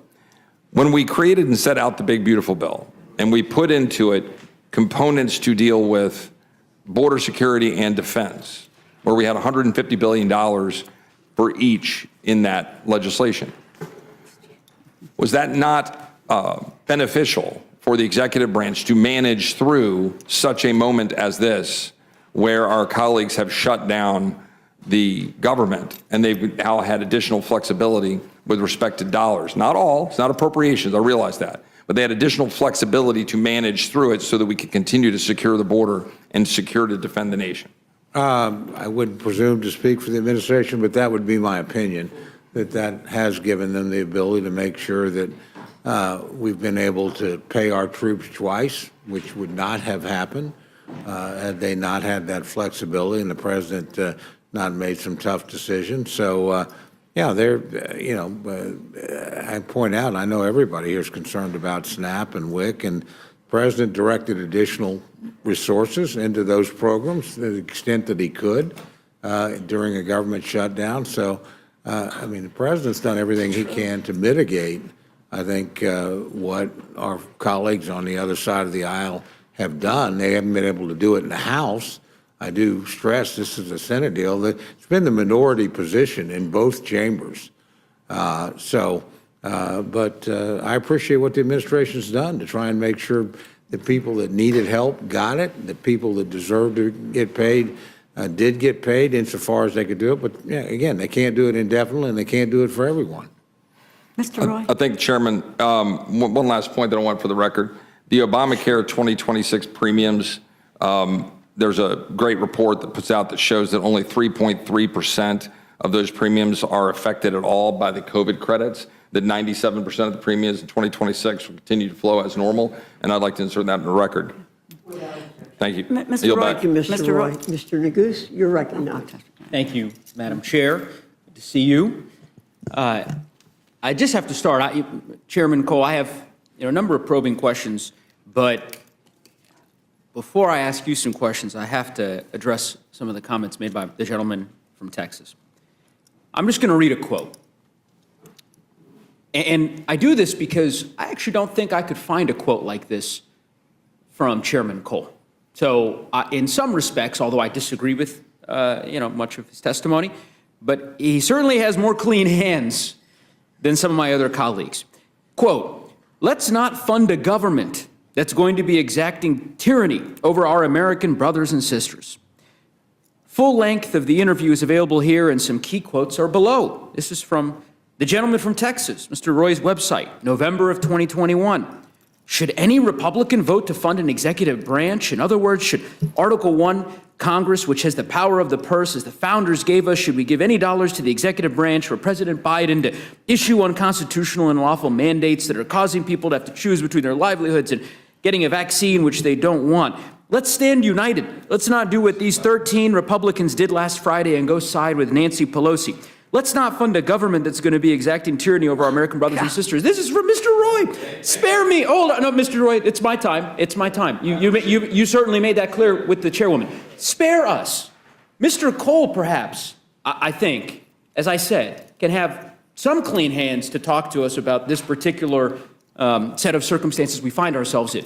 You cannot. There might be other colleagues of yours, I think, who might share Mr. Cole's worldview, but I don't know. I thought I've heard everything in Congress, but to hear my colleague from Texas, his indignation about the government shutdown as he instigated and tried to instigate shutdown after shutdown, just 3 years ago, 4 years ago. This isn't distant memory. In any event, I digress. Mr. Cole, how many days has the House of Representatives been in session since August 3rd? I couldn't tell you off the top of my head. 12 days sound about right? Something like that. I can represent to you that the House, since August 3rd, has been in session for a total of 12 days. I don't know if you're familiar with Steve Bannon. I suspect you are, yes? Never met him. Never met him. You know of him. If you read the newspapers, you know of him. Yeah, it's not a trick question. You know Steve Bannon exists. No, all right. sir, I know who he is. Okay, there was a report recently where Steve Bannon compared the U.S. Congress under Speaker Johnson to the Duma, allegedly. You think that's an apt comparison? No, I don't. No. Would it surprise you to know that the Duma has been in session longer this fall than the United States House of Representatives? I don't know that the Duma sessions make very much difference. Well, I'm not so sure they make much difference here, given the way in which Republicans are capitulating to every demand that President Trump makes. I think it is shameful that the House has been in session for 12 days since August 3rd. 54 days out of session. You cannot possibly, Chairman, you've been in Congress for some time. You can't possibly defend a 54-day recess, the second longest recess in the modern history of the Congress. You would defend that? You should probably direct that sentiment toward the United States Senate.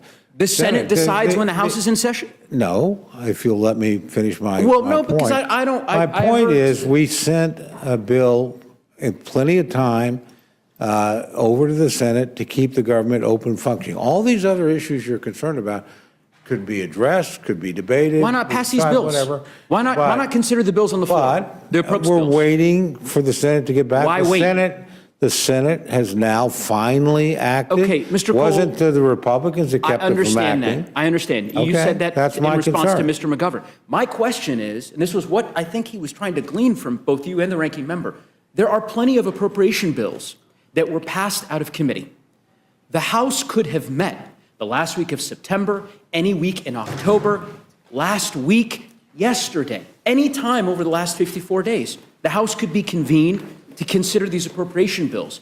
John Thune doesn't get to decide when the House of Representatives is in session. Mike Johnson does. And I'm trying to understand from you why you've decided to take this position. I that don't essentially, make these decisions. I'll finish and then I'll let you answer. Okay, I'm sorry. Why you've I thought taken you this had. position that the House should effectively stay out of session. I mean, I guess this is your position, that if the government is shut down, the House of Representatives should not convene. Is that your position? If we can open it by ourselves, which we had done. Sure. We had passed legislation clean legislation to keep the government open. You've said that. It went to the United States Senate, and you wait And until they send you something back. And do nothing else. That's What? my point. Do you know how many bills have passed out of committee this year that are sitting downstairs at the floor, the desk in the House? 150. 150 bills that have passed. Many of your colleagues here on the Republican side of the aisle, they have passed bills out of committee, along with bills that I've passed on veterans' health care, on issues of foreign policy, you name it. The House has refused to consider any of those for the last 54 days. I'm trying to understand why. Why not just say to the Speaker in October, you know what? Call us back. Speaker Johnson, it's time to bring the House back. We'll wait for, the Senate, you're right. The Senate's considering the bills that we sent them. They're considering the CR that you mentioned, right? That you've made clear, you passed it. I get it. But while we're waiting, maybe we ought to consider other matters, including the appropriation bills that you are so proud of that you moved out of your committee. I am proud of them. I would be much happier if the Senate would just open the government But you don't and have we to could wait for proceed. them. I don't Actually, understand. look, I mean, honestly, I think I've got an answer to that question. I think you've answered it. And I Okay. think the answer is effectively that John Thune is in charge of the House calendar from here on out. That basically the position is, I mean, Mike Johnson has given his gavel. I thought he gave, I didn't ask a question, Mr. Cole. I'm sorry. not, so I thought you did. I thought Mr. Speaker Johnson had given his gavel to the president. But it appears as though, at least based on your answers, that he gave it to Senator Thune. Because there is no excuse for the Speaker's decision to keep us out of session for 54 days. And by the way, this is no excuse for the government to be shut down. Mr. You Cole, and your colleagues that have wasn't a voted for that question. I'll ask you. repeatedly. I'm happy to ask you a question because it seems like you are very comfortable with the House being out of session for extended periods of time. Is that a fair? I am comfortable doing my job, and I've been here quite a bit, my friend. I understand. And working on these issues, quite frankly. But we didn't vote to shut down the government in the House. Okay, you mentioned you've been here a long And to time. be fair, my Senate colleagues didn't vote to shut down the government, and Got a it. majority of the Got it. United States You've Senate, made that including position clear. members from your party. You've made your did not position vote. clear, Mr. So Cole. I think the people that shut down the government You said can take you've made your responsibility position for clear. shutting down As the you government. said, you've been here a lot longer than I have, and that's certainly true. I haven't been here for long. I found an article. This is from 2007. You've been in Congress for some time. The headline, Cole, quote, "Now is not the time for a vacation," end quote. This is when Democrats had the majority in 2007. Congress must work through Memorial Day recess to produce a clean funding bill. U.S. Congressman Tom Cole today joined nearly every member of the Republican conference in sending a letter to then House Speaker Nancy Pelosi calling her to keep the House in session until Congress sends then President Bush a clean funding bill that he will sign into law. This was effectively, I'll just say, the letter was sent to Speaker Pelosi 8 days before Congress is scheduled to adjourn for the Memorial Day recess. Legislative business is not scheduled to resume until June 5th. I mean, you all were clamoring, demanding that the Speaker reconvene the House and not take a 10-day recess. And now what? We're in week 8 and we're finally here? And you won't say a word of criticism about the Speaker's strategy in keeping all of I us? reserve my criticism for the people that shut down the government of the Well, United States. I and think have it is kept it rich. shut down for 40-odd days. I think and it have is- made sure SNAP recipients didn't get it. I Have made think sure it's people rich. didn't get paid. That's Mr. who Chairman, I'll I think it's criticize. rich. Again, I would just simply say that if the shoe were on the other foot, I don't think, honestly, I don't think you would hesitate, to call the Speaker's actions disgraceful, to keep us out of session for 54 No, days. But in not any quite. event, that's fine. Let's talk about the last 54 days. So the Speaker, he said something that was fascinating. I thought it was a really interesting quote. If I can find it. Here we go. Yeah, that was interesting. So the quote is, "House Republicans are doing some of the most meaningful work of their careers. They are in their districts. I don't want to pull them away from that." You agree with the Speaker's comments? I don't speak for the speaker, but I don't disagree with him. Look, we're waiting for the No, Senate that's to not the do its question. job. That's not the question. You No, answered it. You answered it. I don't Okay, so Chairman, disagree with the speaker. it sounds like you're saying that you agree that this, with the speaker. Republican members were doing some of the most, quote, meaningful work of their careers during that 54 days. I assume you were here in Washington and back in Oklahoma? Yeah. Right? Did you have any in-person town halls?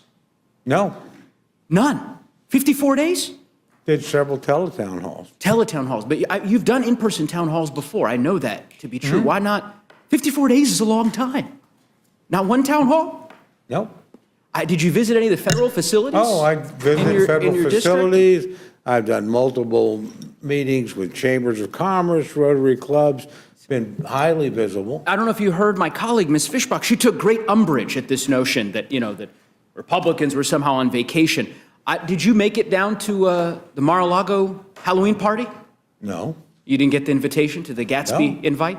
I don't know. It would be interesting. I don't know if any of our colleagues here on the other side of the dais made it down there. It strikes me that it would be hard to describe Guy went camp. the last 54 days, at least from what I've seen, as meaningful work on the part of my colleagues in the House Republican Conference. But, again, that's something you'll have to defend, and folks will defend to their constituents.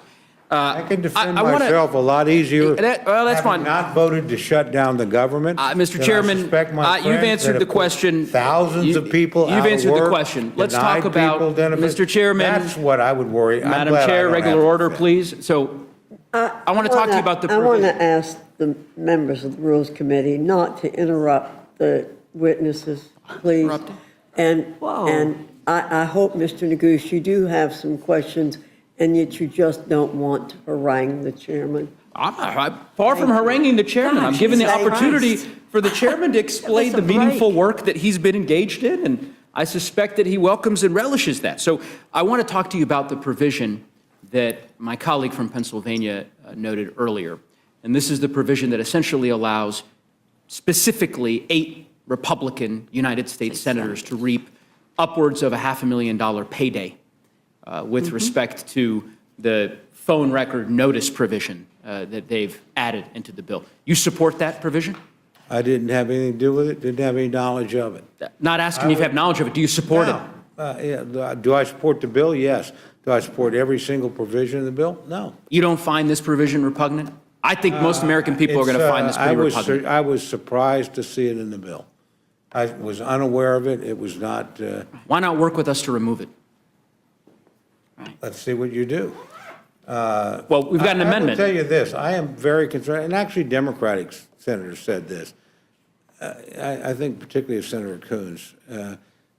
I am very concerned that anybody, whether they're in the House or the Senate, is singled out and not notified that their records are being subpoenaed. That concerns me a great deal. And does that justify? Now, did I know about this provision in the bill? No. Do I think is it DOJ needs to doing? be in a funding bill? Not particularly. But do I think getting the governments open is important? Yes, I do.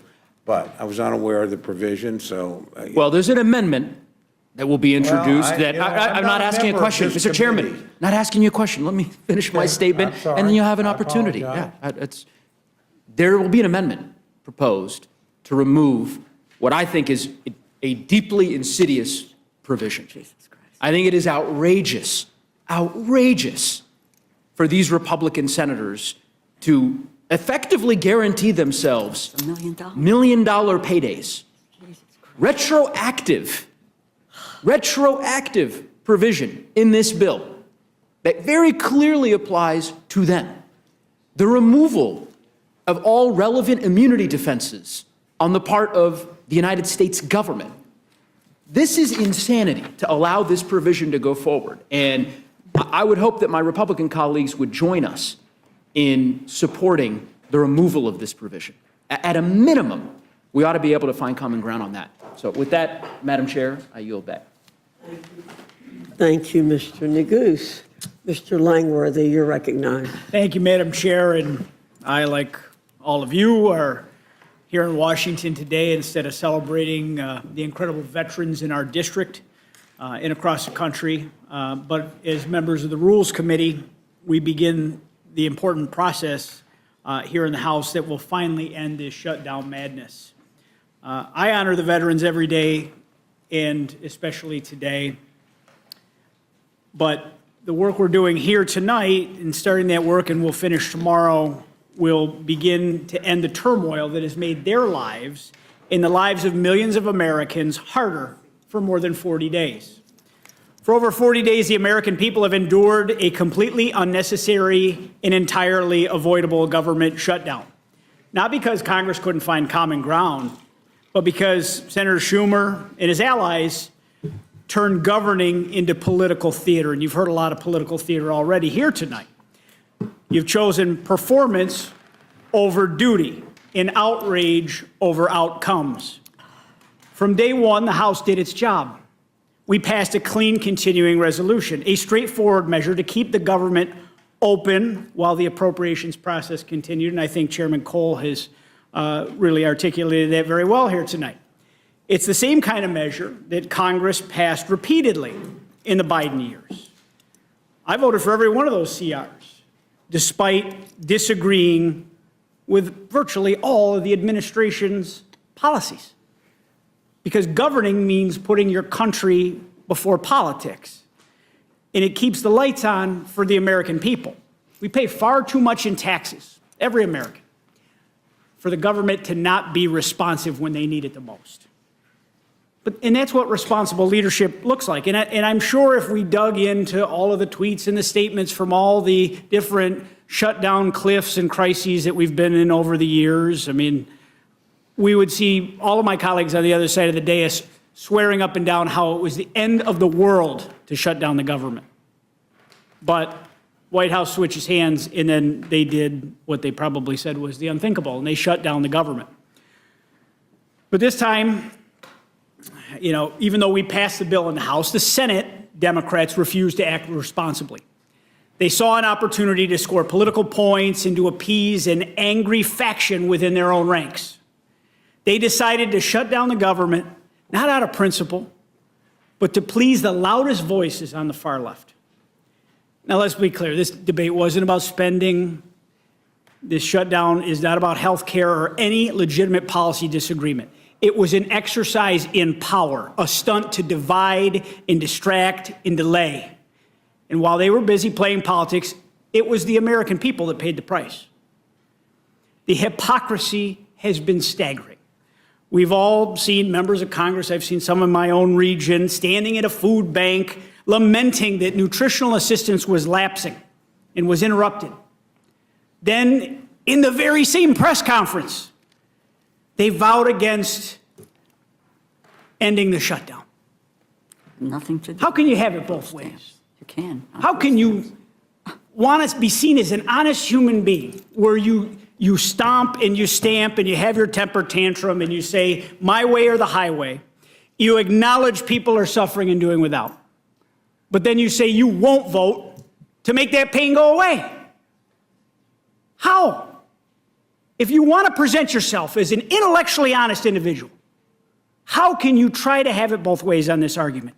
The American people have suffered long enough.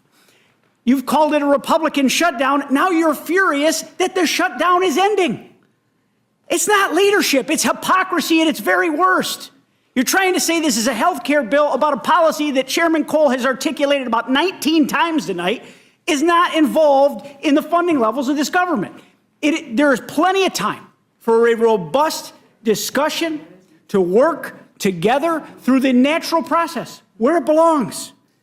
Our VA employees have gone without pay. Our border agents, our Coast Guard, they've missed paychecks while still serving this country. Families depending on SNAP and WIC have been left wondering when they'd get food on the table. Air traffic controllers, by God's grace, we had no air disasters during this. A system that is already overstretched, that we are trying to modernize and fix and recruit more of. They've worked without a paycheck, and the American people have fortunately been kept safe. These are the real world costs of the political games. Real people, not anyone in public office, paid the price. Now, after weeks of pain and posturing, the Senate is finally discovered a breakthrough. But let's be honest, this is the same bipartisan agreement they could have passed 40 days ago, 30 days ago, 20 days ago. This deal could have been on the table any time they were ready to come to that table. But the only thing that changed was political timing. The only thing that changed. And that timing should not be lost on anyone. Anyone watching, any members of the media, as to how all of a sudden we get to this epiphany that now is the time. Because Election Day was a week ago. And some of their colleagues have said the quiet part out loud on TV. And they've said, we couldn't back down before our base turned out in blue states like Virginia, New Jersey, and in New York. And you're watching all of their colleagues get barbecued by that angry mob. But let's also be clear, this was never about health care. This was about another talking point and another distraction. And we can and we will have that full and honest debate about health care during the final appropriations process and throughout the budget year. But this shutdown was about one thing. It was about power. It was about Chuck Schumer and Democratic leaders trying to hold a government hostage for their own ambitions, to satisfy their angry mob that wants them to come back with a pound of flesh from President Trump. If Democrats want to let their angry fringe burn their party down, that's their choice. But we are not going to let them hurt the American people any longer in this process. We are not going to let them hold anyone hostage in the name of political chaos. And I want to thank senators on both sides of the aisle to coming to their senses and working together. And I specifically want to mention Senator Fetterman, who has said from the very beginning that you can support the health care policy efforts that many in this room are talking about tonight. But you could also do what's right and fund the government and take care of the people, which we swore an oath to do. He was the most plainly spoken, honest broker on the Senate side. And that's what courage looks like. So as we take up this measure here in the Rules Committee today and the House tomorrow night, we're doing what should have been done weeks ago. We're restoring order, we're reopening government, and we're putting the country first, because that's what the American people expect and they deserve. To the veterans who have waited for benefits, to the workers who have missed paychecks, to the families who have worried about how to make ends meet, this should have never happened to you. You deserve better from your government, and politics disguised as principle. So today we will act, and tomorrow we will finish the job. We will bring this shutdown to an end once and for all, and we will send a message loud and clear that governing is not performance, it's a responsibility. Because this was never a shutdown of the government, this was a shutdown of common sense. And I yield back, Madam Chair.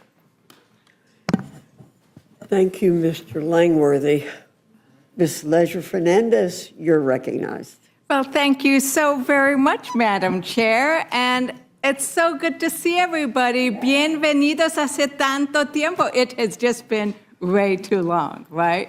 But it's been so long that, following up on my colleague, and I will now say friend, Representative Langworthy's comments about what is this about, let's remember how we got here, because it has really not been that long for the American people, because we were here. Remember, in the middle of the night, just 5 months ago, while Republicans were jamming through a bill that caused a health care crisis. And now we're here because they refuse to solve a major part of that health care crisis, which is those enhanced premium tax credits that are rising, and they're doing it now. The reason we needed to act and act now is because people opened those bills, they opened those notices, and their premiums are going up. I mean, anybody watching, I don't know why people watch Rules, but people do watch Rules. Raise your hand if you are seeing your health care premiums go up. Because everywhere I go, people are seeing their health care premiums go up. And it's not just because they're letting them expire, it's what you did back in the dead of night, where you rushed through. We had to rush to make sure you gave those billionaire tax credits that are permanent. Those are permanent tax credits, which we had to pass before July 4th, but you couldn't bother to extend the tax credits for working families and businesses before the end of December. And you did it all by raising the deficit. Mr. Roy has passed, he's always talked about that darn deficit, $4 trillion. $4 trillion. You raised our, not just our healthcare costs, or everything, right?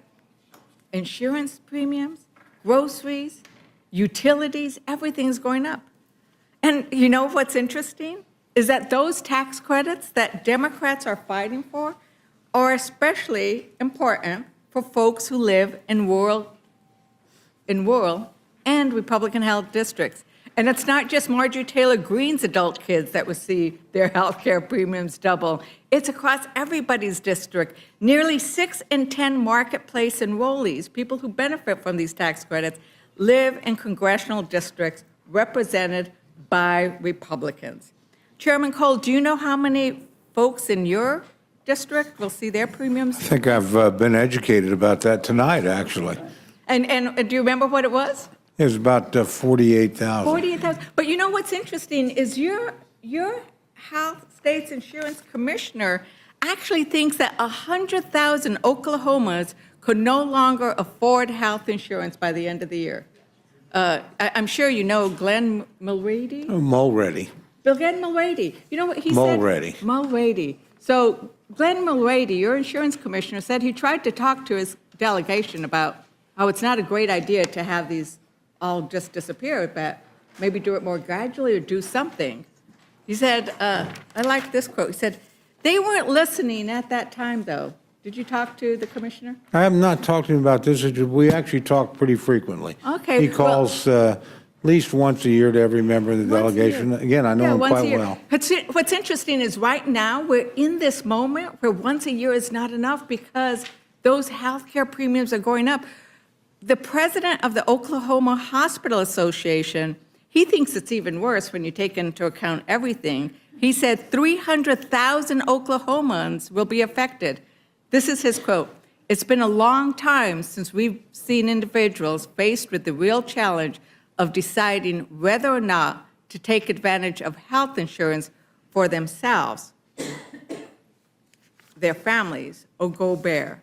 And that's a close quote. And that's the thing about this. These are not just in Democrat districts. And what I love is that we are fighting because we don't care whether you're in a Democrat district or Republican district. What we care about is health insurance. And that's what this fight has proven, is that we care about whether or not you're going to be able to afford your health insurance. And you know what? When Representative Roy was talking about being a cancer I wish you survivor. cared as much about whether or not my people get paid. Right. You know, whether or not the people that are working at Tinker Air Force Base, I wish you cared about them getting But I didn't ask you a paid. question, Madam Chairwoman. Well, I didn't ask I you a question. apologize, but Thank you. you So- were talking about my district, so Yeah. I thought I would Well, express myself about my district and but what they we've think. We've heard you talk about that before, and I have 30,000 people in New Mexico who are federal employees, and I've been meeting with them as well. But I wanted to go to the fact that, you know, Representative Roy, who came and left so quickly, he was talking about cancer and how he's a cancer survivor. I'm a cancer survivor. And he was talking about how the Affordable Care Act is so bad, but you know what? I'm a cancer survivor. And so if it wouldn't have been for the Affordable Care Act, I would not be able to get insurance because there was a pre-existing condition. You know what else I am? I'm a woman. And because I was a woman and could have had babies, I would have also been a pre-existing condition. And these are the benefits of the Affordable Care Act. And the list goes on and on about why that Affordable Care Act makes sense. But what we also need to make it be is affordable. And we had a hearing. I'm the chair of the Democratic Women's Caucus. Together with members of the Policy and Steering Committee, we had a hearing. Well, Republicans were on vacation. Well, Republicans were gone. If you don't want to call it vacation, let's be honest, you were not here. But we were. And we held a hearing.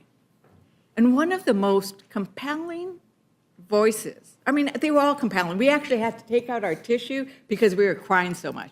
But one of those voices was Brick from Utah. Brick from Utah, who has a condition that he needs infusions. And the only way he can afford those infusions is through because he gets those tax credits. And he said, I want to work. And he went and talked to his representatives, and he tried to meet with his senators.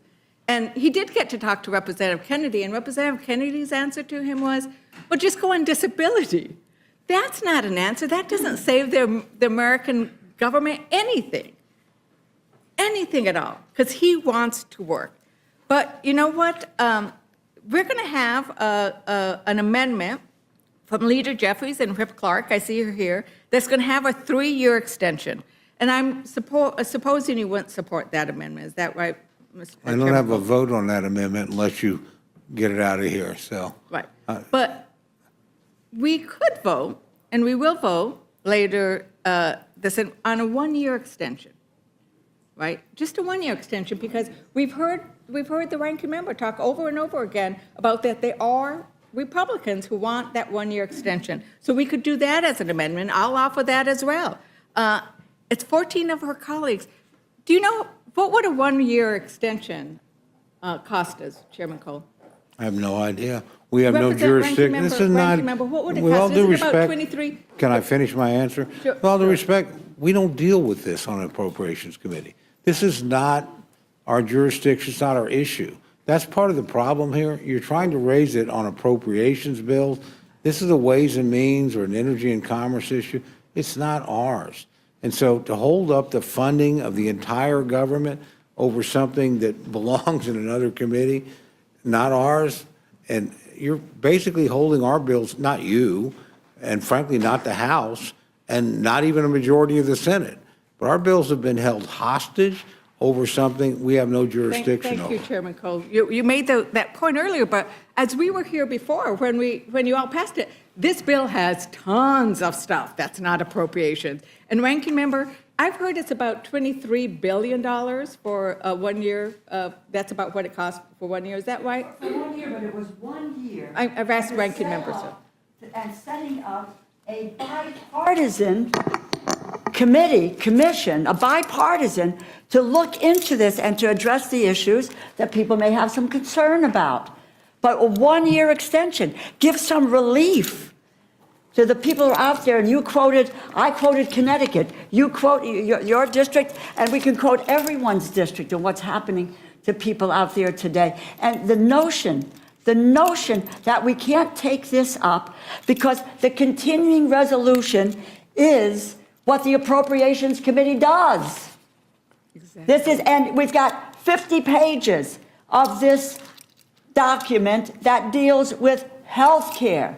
If there were the willingness, the political will to solve this, we could do it, and we could do it very, very quickly.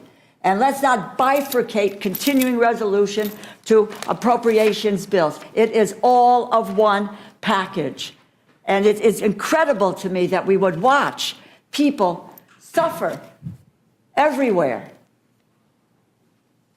to see what's going on with their rising healthcare prices, or their kids that are not going to be able to get the treatment that they need, and that just say, hey, figure it out another way. No, that's not what we're about. And that really is what is so outrageous about the conversation and what is going on. Go ahead. So, Ranking Member, I think that you're right on point. It's like, we can do this because we do it all the time. This bill is full of things, and we'll get to that whole idea of the payola for those senators in a moment, right?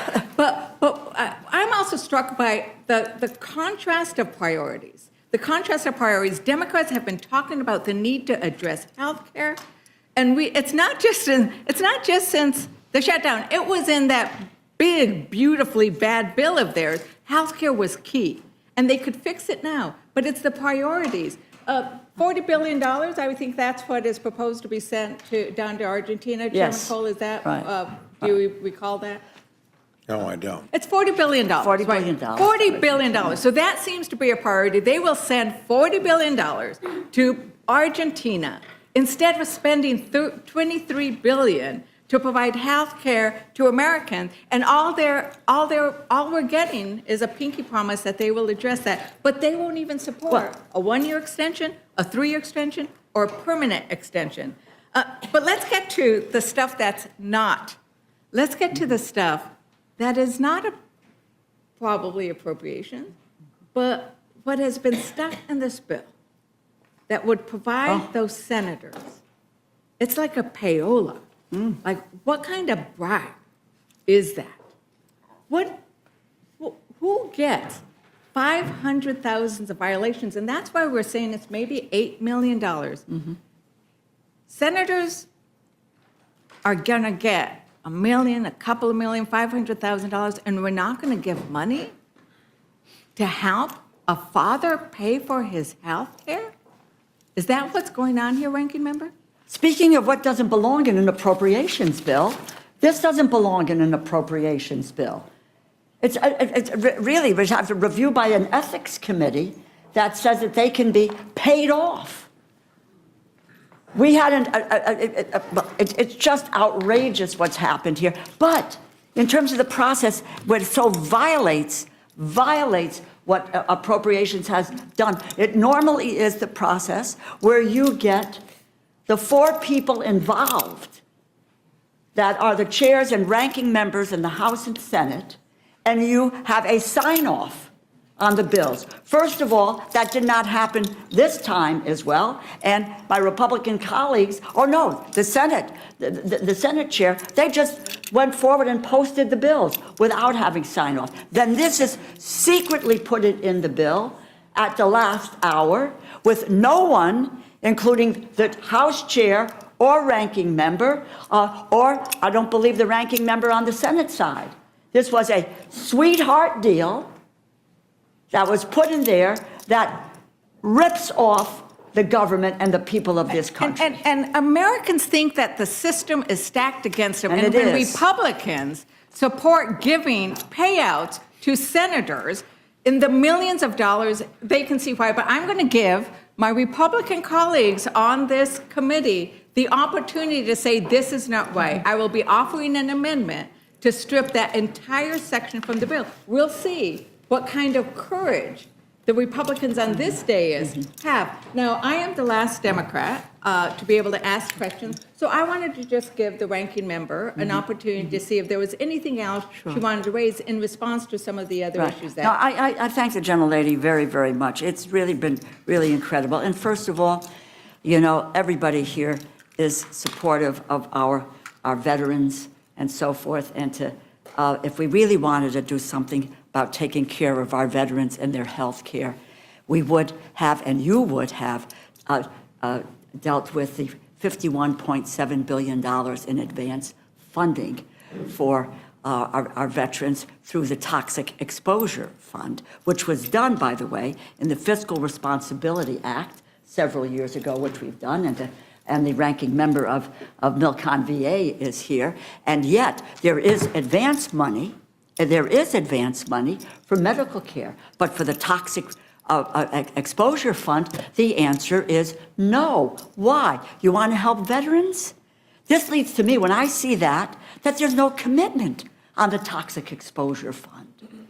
And what we do and what we have done in the past, it really is, we have done advanced funding over the years. And we did, and as I mentioned earlier in my comments, Ranking Member Wasserman Schultz, Chair Judge Carter, a full day of negotiations.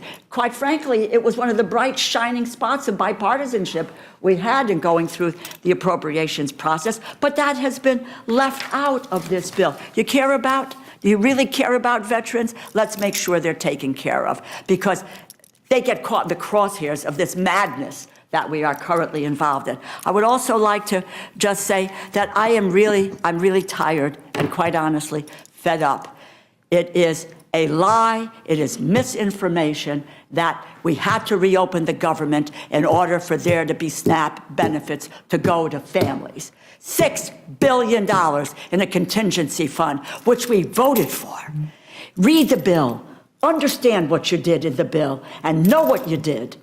You passed it, and it was the president who decided he did not want to spend that money to feed people. He's taken it all the way to the Supreme Court to deprive people and kids. It's 16 million kids. It's 8 million seniors. It's 4 million people who are disabled and 1.2 million veterans. You want to care for your veterans? Care for your veterans? Make sure that that money in that contingency fund is outflowing tonight and going, and not let them claw back, telling states, get the money back that you have given out. What is wrong with this picture? And I just say, if Mr. Roy were here, I would tell him, which he needs to understand. He needs to understand. He talked about a buyout. The buyouts were offered using money that government simply did not have. They signed contracts, buyouts with money that the Congress had not yet appropriated. That is unlawful. There is a lawlessness about this administration, and particularly where it affects the Appropriations Committee. They have been doing it from day one, and I love being on the Appropriations Committee as chair, as ranking member, and by God, I'm not going to give up one single bit of power that the Appropriations Committee has in order to be able to carry out our mission, and that is the $1.7 trillion that we deal with every single year for the services that the American people depend on. That's what we should be doing, and the power of the purse. Talk about a clean bill? No clean bill. They took back $410 billion from that earlier budget, and nothing is said about allowing them to continue to get away with this. An unelected bureaucrat, Russ Vogt, who has the power to take that money away, which Tom Cole and myself and the other appropriators said we were going to pass because it makes a difference to our constituents. It is really unbelievable lawlessness that has been pervasive since January here, and that's something that we ought to really take back for the Appropriations Committee, but for the good of the American people. And the health care piece is absolutely the center of what this shutdown, yes, has been about, because that is a priority and it needs to be. Why? The last point I will make to you is, why now? Why now? Because the enrollment period is underway. It started November 1st. Why now? Is because everybody's got the letter in their hand saying $2,000 a month, my insurance is going up. I can't afford $24,000 a year. Why now? Because by December 15th, they must make the first payment so that they can have health care insurance on January 1st. That's what we are fighting for, and I'll continue to fight that battle every step of the way, despite what the United States Senate did yesterday. Thank you very much, Ranking Member, and thank you for allowing me to ask that last question. And it is indeed a contrast in priorities, prioritizing ballrooms and your bathroom, and whether you have marble or gilded gold, or providing the food that people need. Food and health care. To not distribute the money that Congress already sent over. And we should have had every Republican yelling at the White House to release those funds, and I did not hear them. This is And I don't true know, colors Chairman, coming out. I don't know, Chairman, Food and health care. if you went to your food banks, but we did, and it wasn't performative, Mr. Langworthy. It was because people are hungry, and that money was there, and Trump refused to release it. And that is a disgrace. It is immoral. It is against every principle of faith and clarity that I have ever learned. And with that, Thank you, Madam Ms. Chair, I Leisure yield back. Fernandez. Mr. Scott, you're recognized. Thank you, Madam Chair. I, too, intend to talk about the Senate provision that they put in last night. I found out about it sometime around 9 o'clock. And I'll just be honest with you, Mr. Cole, I represent a lot of people that work for the federal government, Robins Air Force Base, Moody Air Force Base, USDA, I could go down the list. And I was very excited about coming back to Washington, D.C. to vote to open the government back up. And then when I saw what the Senate did last night, I'll be honest, I had a hard night. And I've been struggling with what the right vote is because of what the Senate did. And I want to just tell you, because I want the American citizens to be able to read it. You can start at page 217 of the legislation where it says requiring Senate notification for disclosure of Senate data. And there's a lot of with respect to's and other things in the first pages. But when you get over to page 223, you'll see where they've created a private cause of action, specifically for them. And it goes on and it says that cause of action, and this is on page 224, any senator whose Senate data or the Senate data of whose Senate office has been acquired, subpoenaed, searched, accessed, or disclosed in violation of this section may bring a civil action against the United States if the violation was committed by an officer, employee, or agent of the United States or of any federal department of agent or agency. Relief.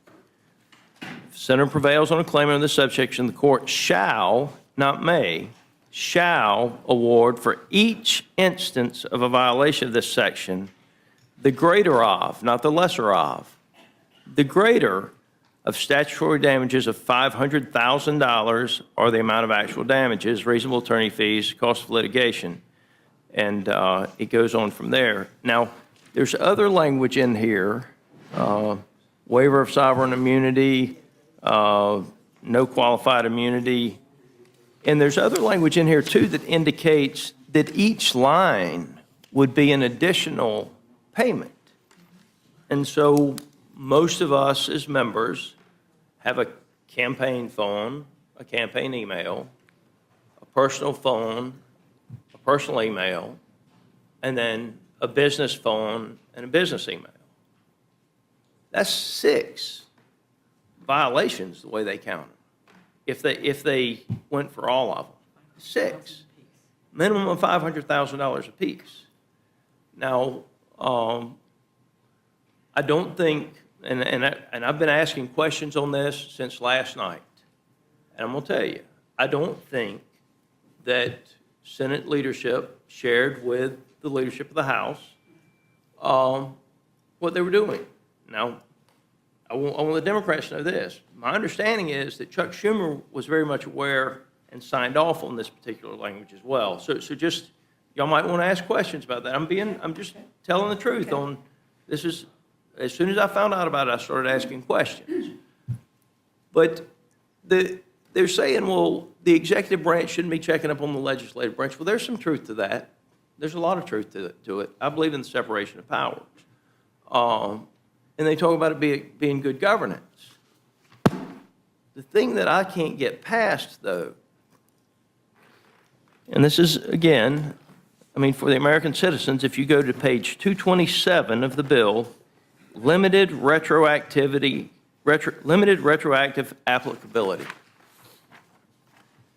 In general, the amendments made by this section shall apply to any acquisition, subpoena, search, accessing, disclosure of Senate data as defined in Section 10A of the Legislative Branch Appropriations Act of 2005, and to any failure to disclose such an acquisition, subpoena, search, accessing, or disclosure occurring on or after January 1 of 2022.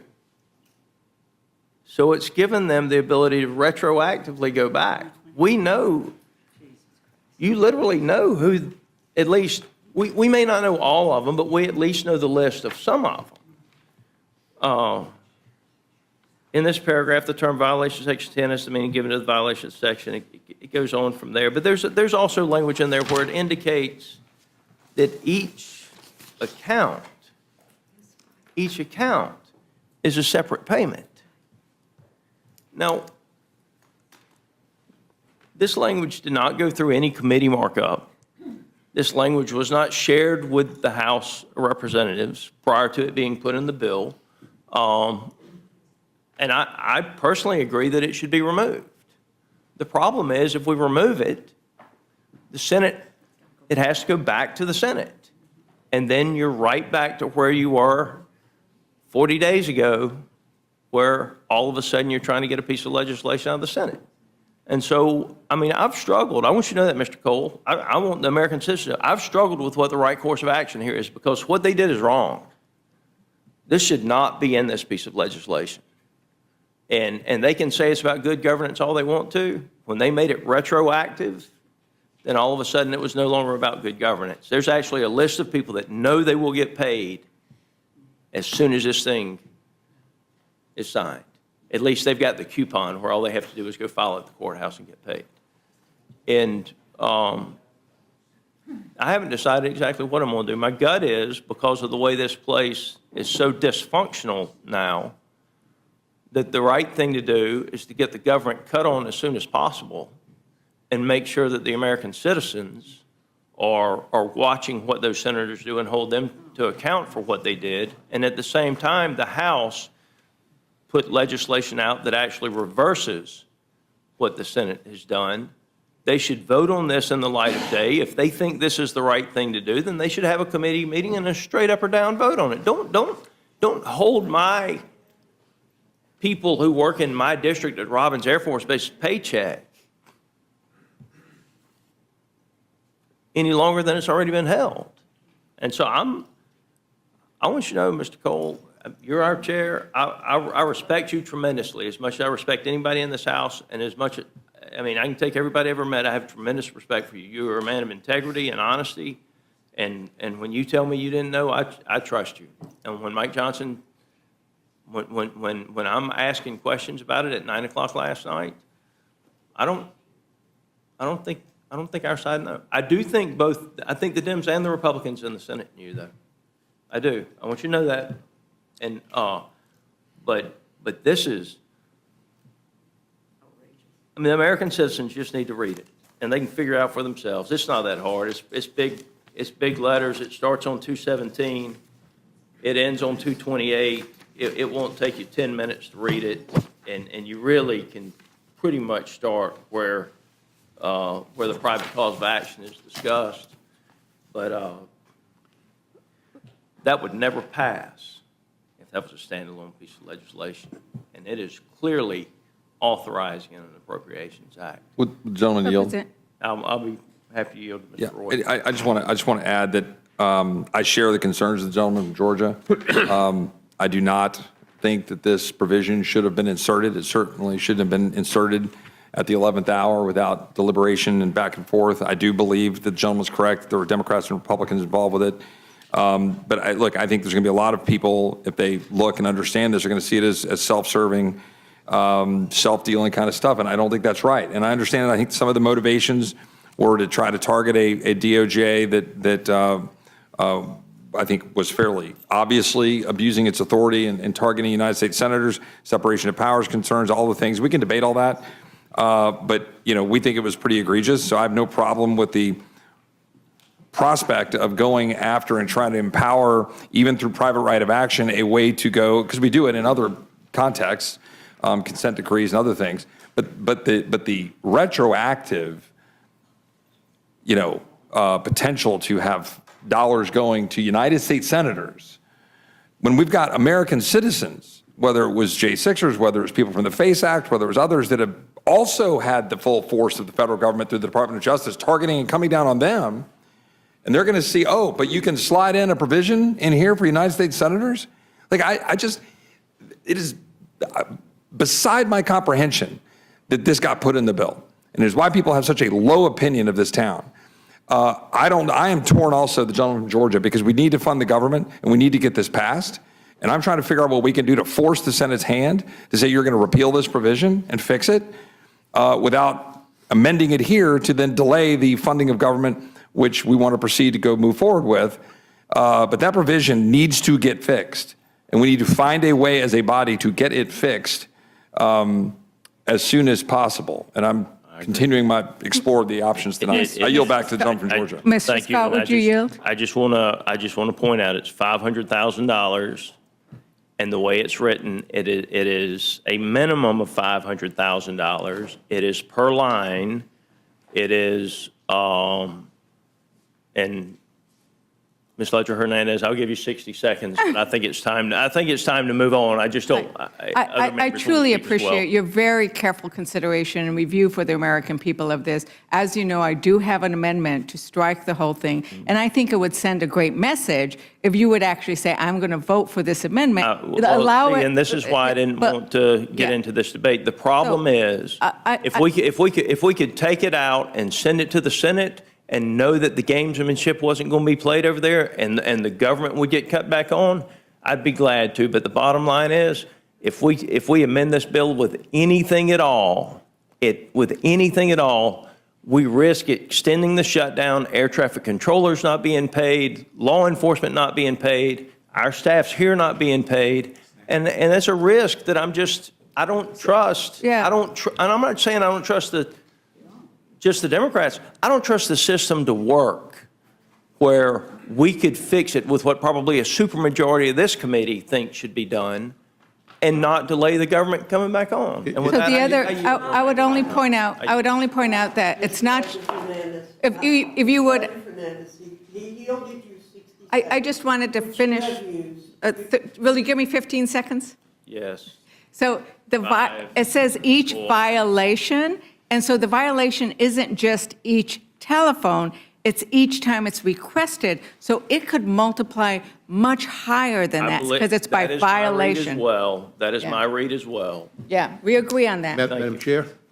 Madam Chair?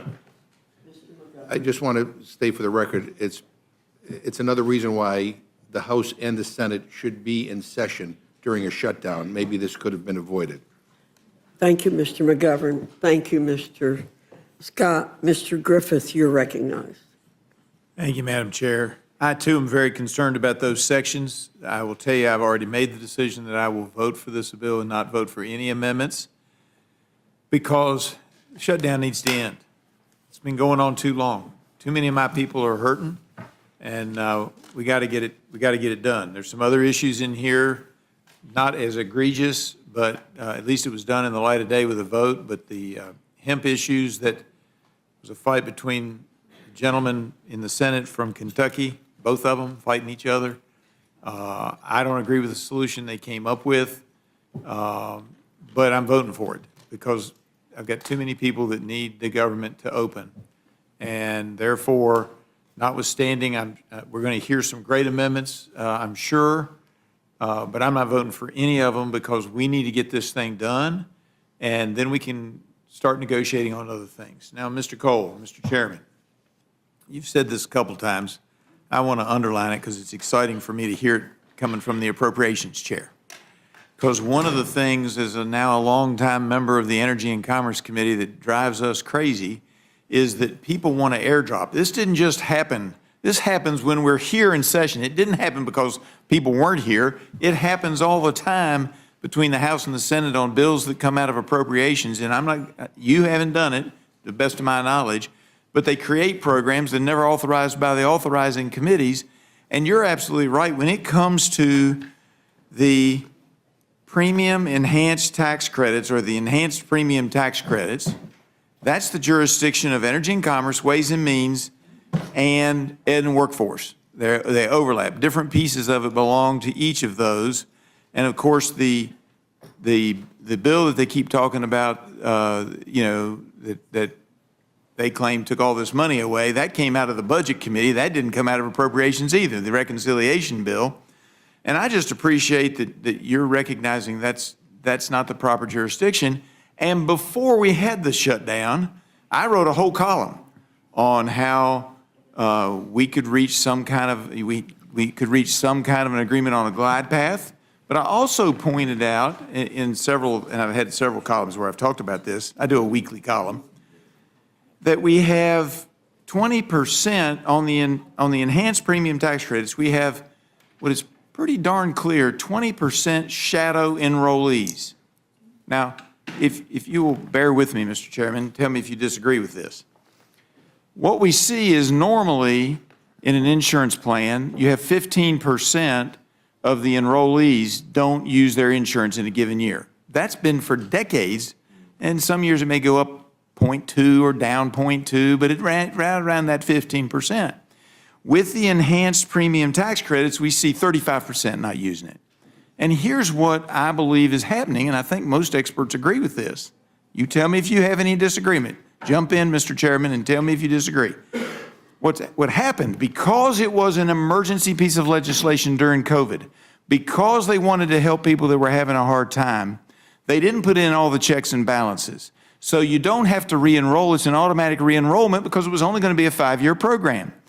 And what could happen, and the theory I use and the example, the hypothetical I always use is, if you live in North Florida and you happen to go to a grocery store or a mall and you get enrolled, And then 6 months, 8 months, 9 months later, you move to South Georgia and you go to the mall or the grocery store and you get enrolled.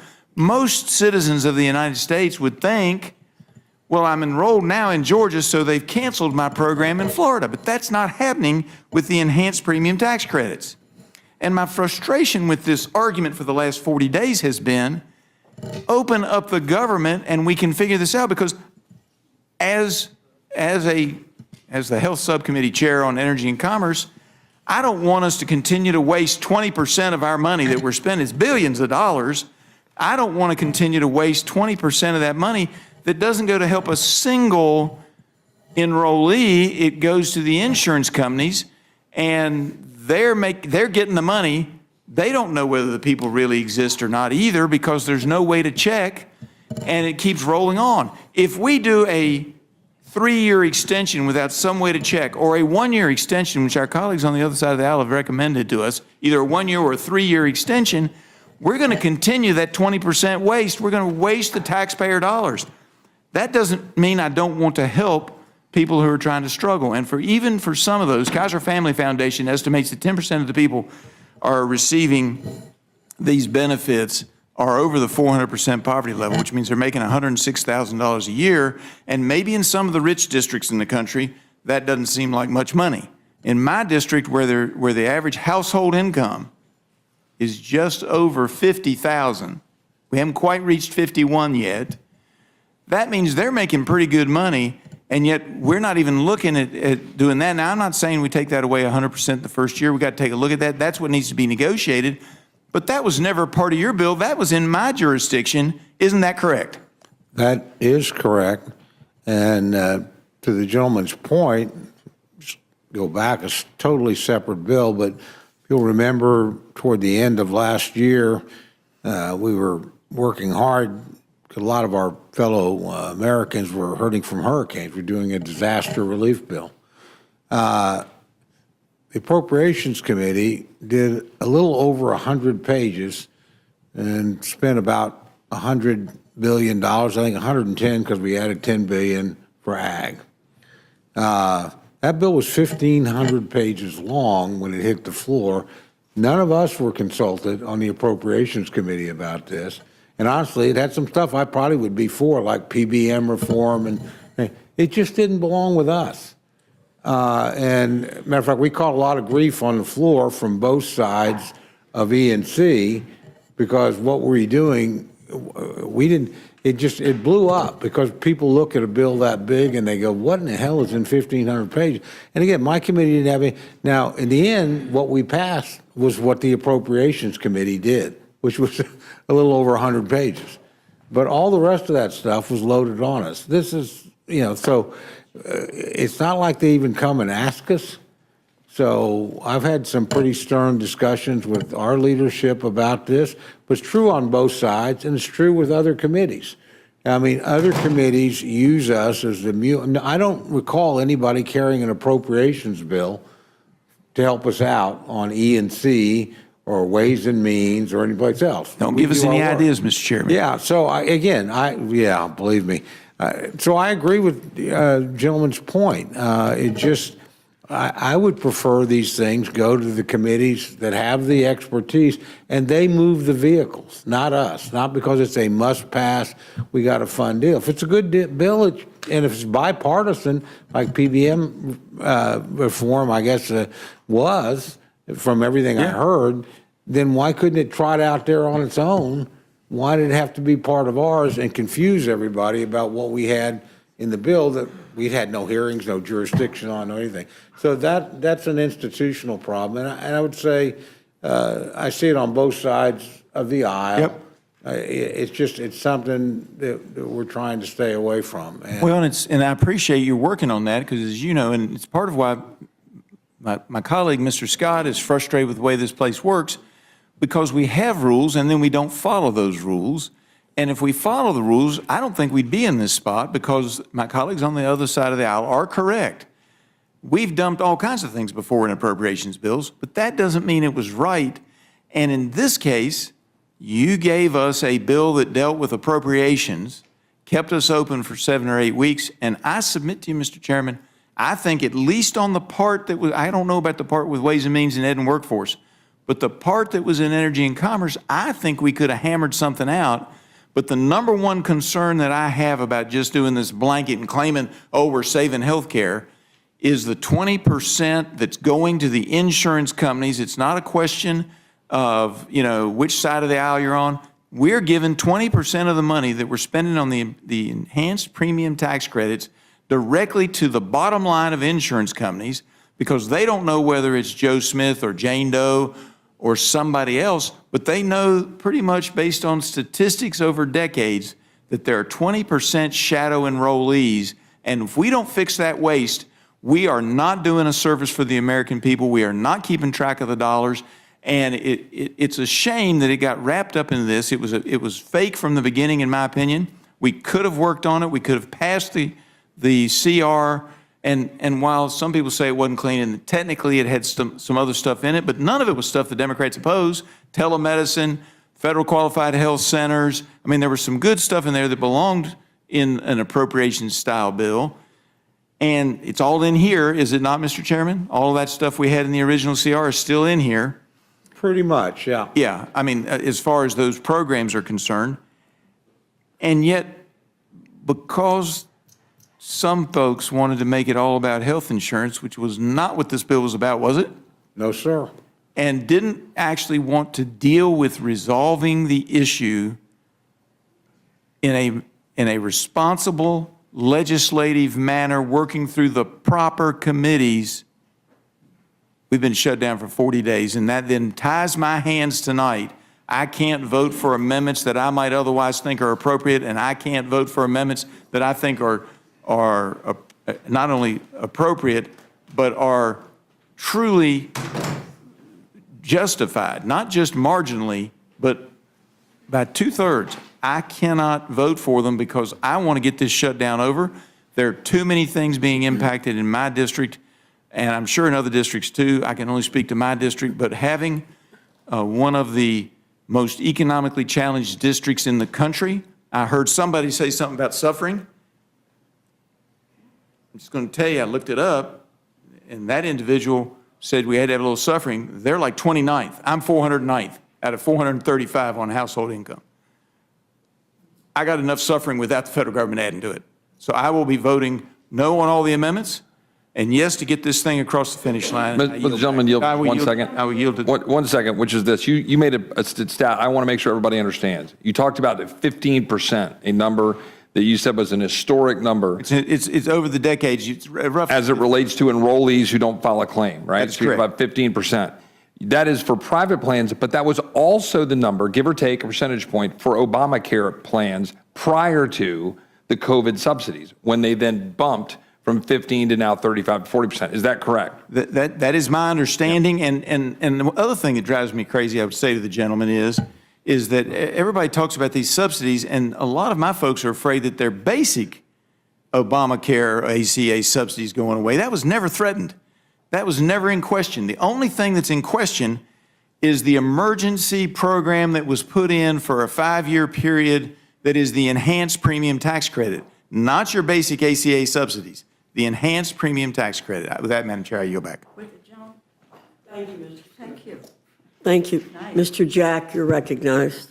Thank you, Chairwoman. And as the last thing between this panel and the amendment panel, I recognize that I will be brief. But I will say just from the outset, first I want to commend my colleagues' comments, and I want to commend the chairman's testimony.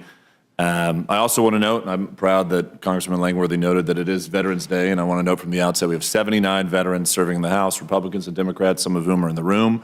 We thank you for your service, and we thank the millions of Americans who served in our uniform for your service on this important day.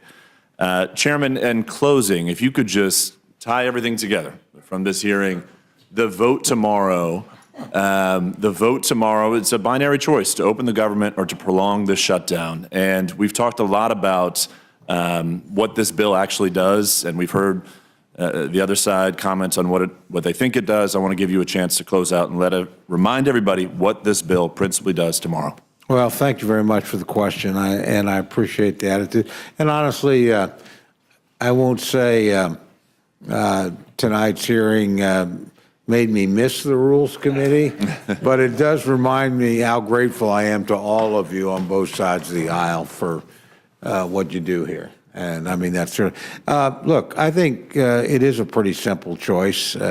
Tomorrow, there are parts of every bill that I don't like. If I got to write everything, then I'd love everything in it. And if I didn't have to get things through the Senate, I'd probably, but basically this is about reopening the government. We got 3 bills that we broadly agree on. We don't agree on every single thing in them. There's certainly some things, but they were negotiated out mostly by the subcommittee chairs and ranking members. There were relatively few issues that went up to us. They're all either flat spending or slightly reduced. Those are 3 good bills, and in those 3 areas, they'll protect us from disruption of service for SNAP and WIC. They'll take care of our military construction. They'll make sure that the Capitol Hill Police and our staffs and people get paid through September 30th. So that's actually a good start on the appropriations process. The CR buys us back the time and then a little bit more that I would argue we've wasted in the last several weeks. Gives us to January 30th. We'll try and negotiate another package of bills, maybe 2 or 3 more. I mean, that's something the 4 corners have to get together and decide, but we're ready to negotiate on all 12 bills, with 3 across the floor, all of them out of committee. We literally, once they're out of committee, we can negotiate. We know we didn't write the final version in the deal, and if you look at our bills, they're a lot different than sometimes characterized in the press. We're not as far apart from the Democrats or from the Senate as you might think. So we'll try and get those things done. We've got some really important bills there. Defense and labor aid, probably the 2 most important to get done. But this will give us the time to do that. I would say we've gone through this process, in my opinion. Others would have a different, because we're trying to deal with things, or things have been dumped into the appropriations process that have nothing to do with it. I mean, we do not decide Medicaid. That is not our business or our wheelhouse. We do not decide the subsidy issues. Like everybody here, if you're on the relevant committee, then you're hands-on, and the rest of us have a vote when you produce a product and we go to the floor. So I'm going to have a vote on those things. They're dealt with. They don't, but you shouldn't be holding up. Neither side should. Both sides have done this over the years. So I don't, it's not like anybody's got clean hands here. But we've seen this enough. It doesn't work. You don't hold up the funding for the government to achieve an unrelated objective. We tried to do it with the repeal of Obamacare. It crashed and burned. Now, we were smart enough to get out of it in 16 days. I didn't think anybody would ever be dumb enough to go beyond 16 days. We're at 42 now. And then we tried to do it, really the administration tried to do it, over building the wall in 2018 and 19. Democrats tried to do it over DACA, didn't work. They're trying to do it now. Not going to work here either.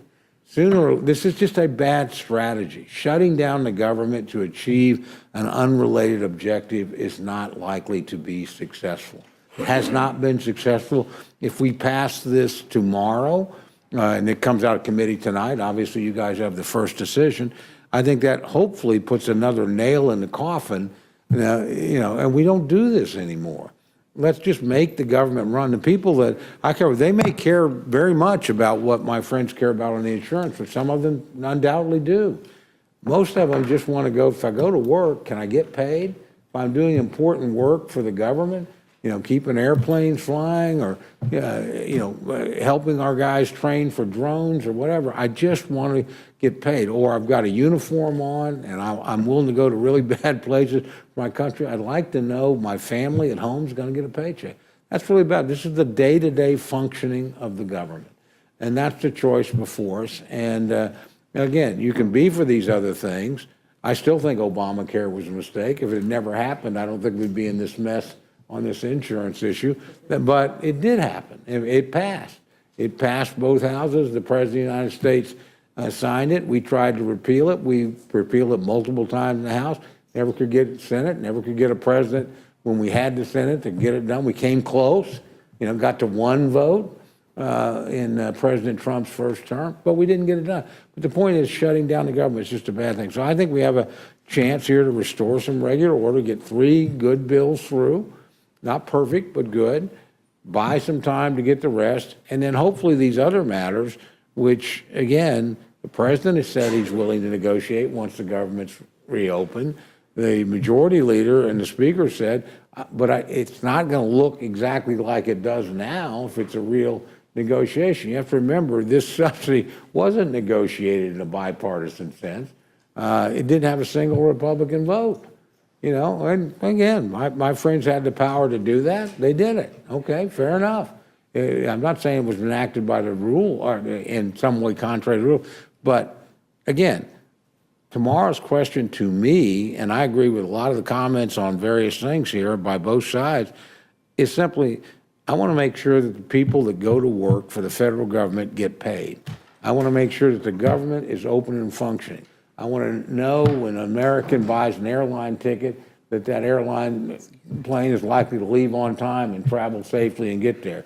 I want people that are inspecting meat, not the most glamorous job in the world, so that my family can have a good Thanksgiving, are doing that job and getting paid to do it. This is just about operating the government and then giving us a chance to do it for the other 9 areas that we have to do. So again, I appreciate the work you guys do here, but to me, this is a binary choice, and it'll have some things in the bills that I don't like or I didn't agree with, or in one case, didn't know anything about until it was posted.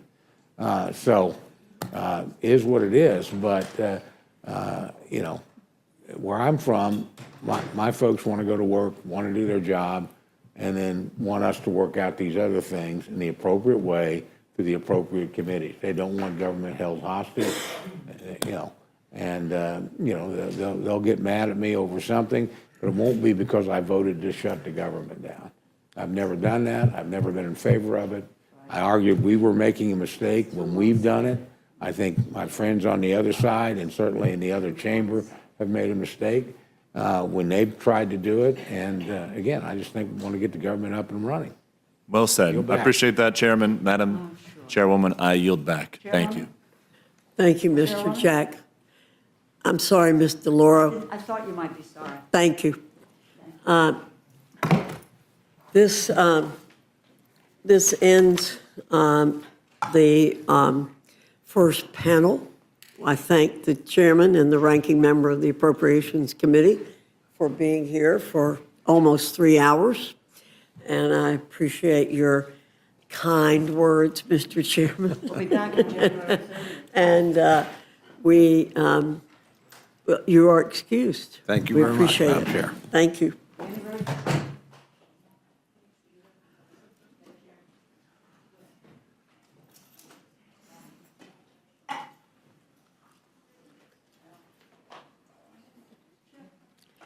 Leader Jeffries and Democratic Whip Clark, you're invited to the witness table.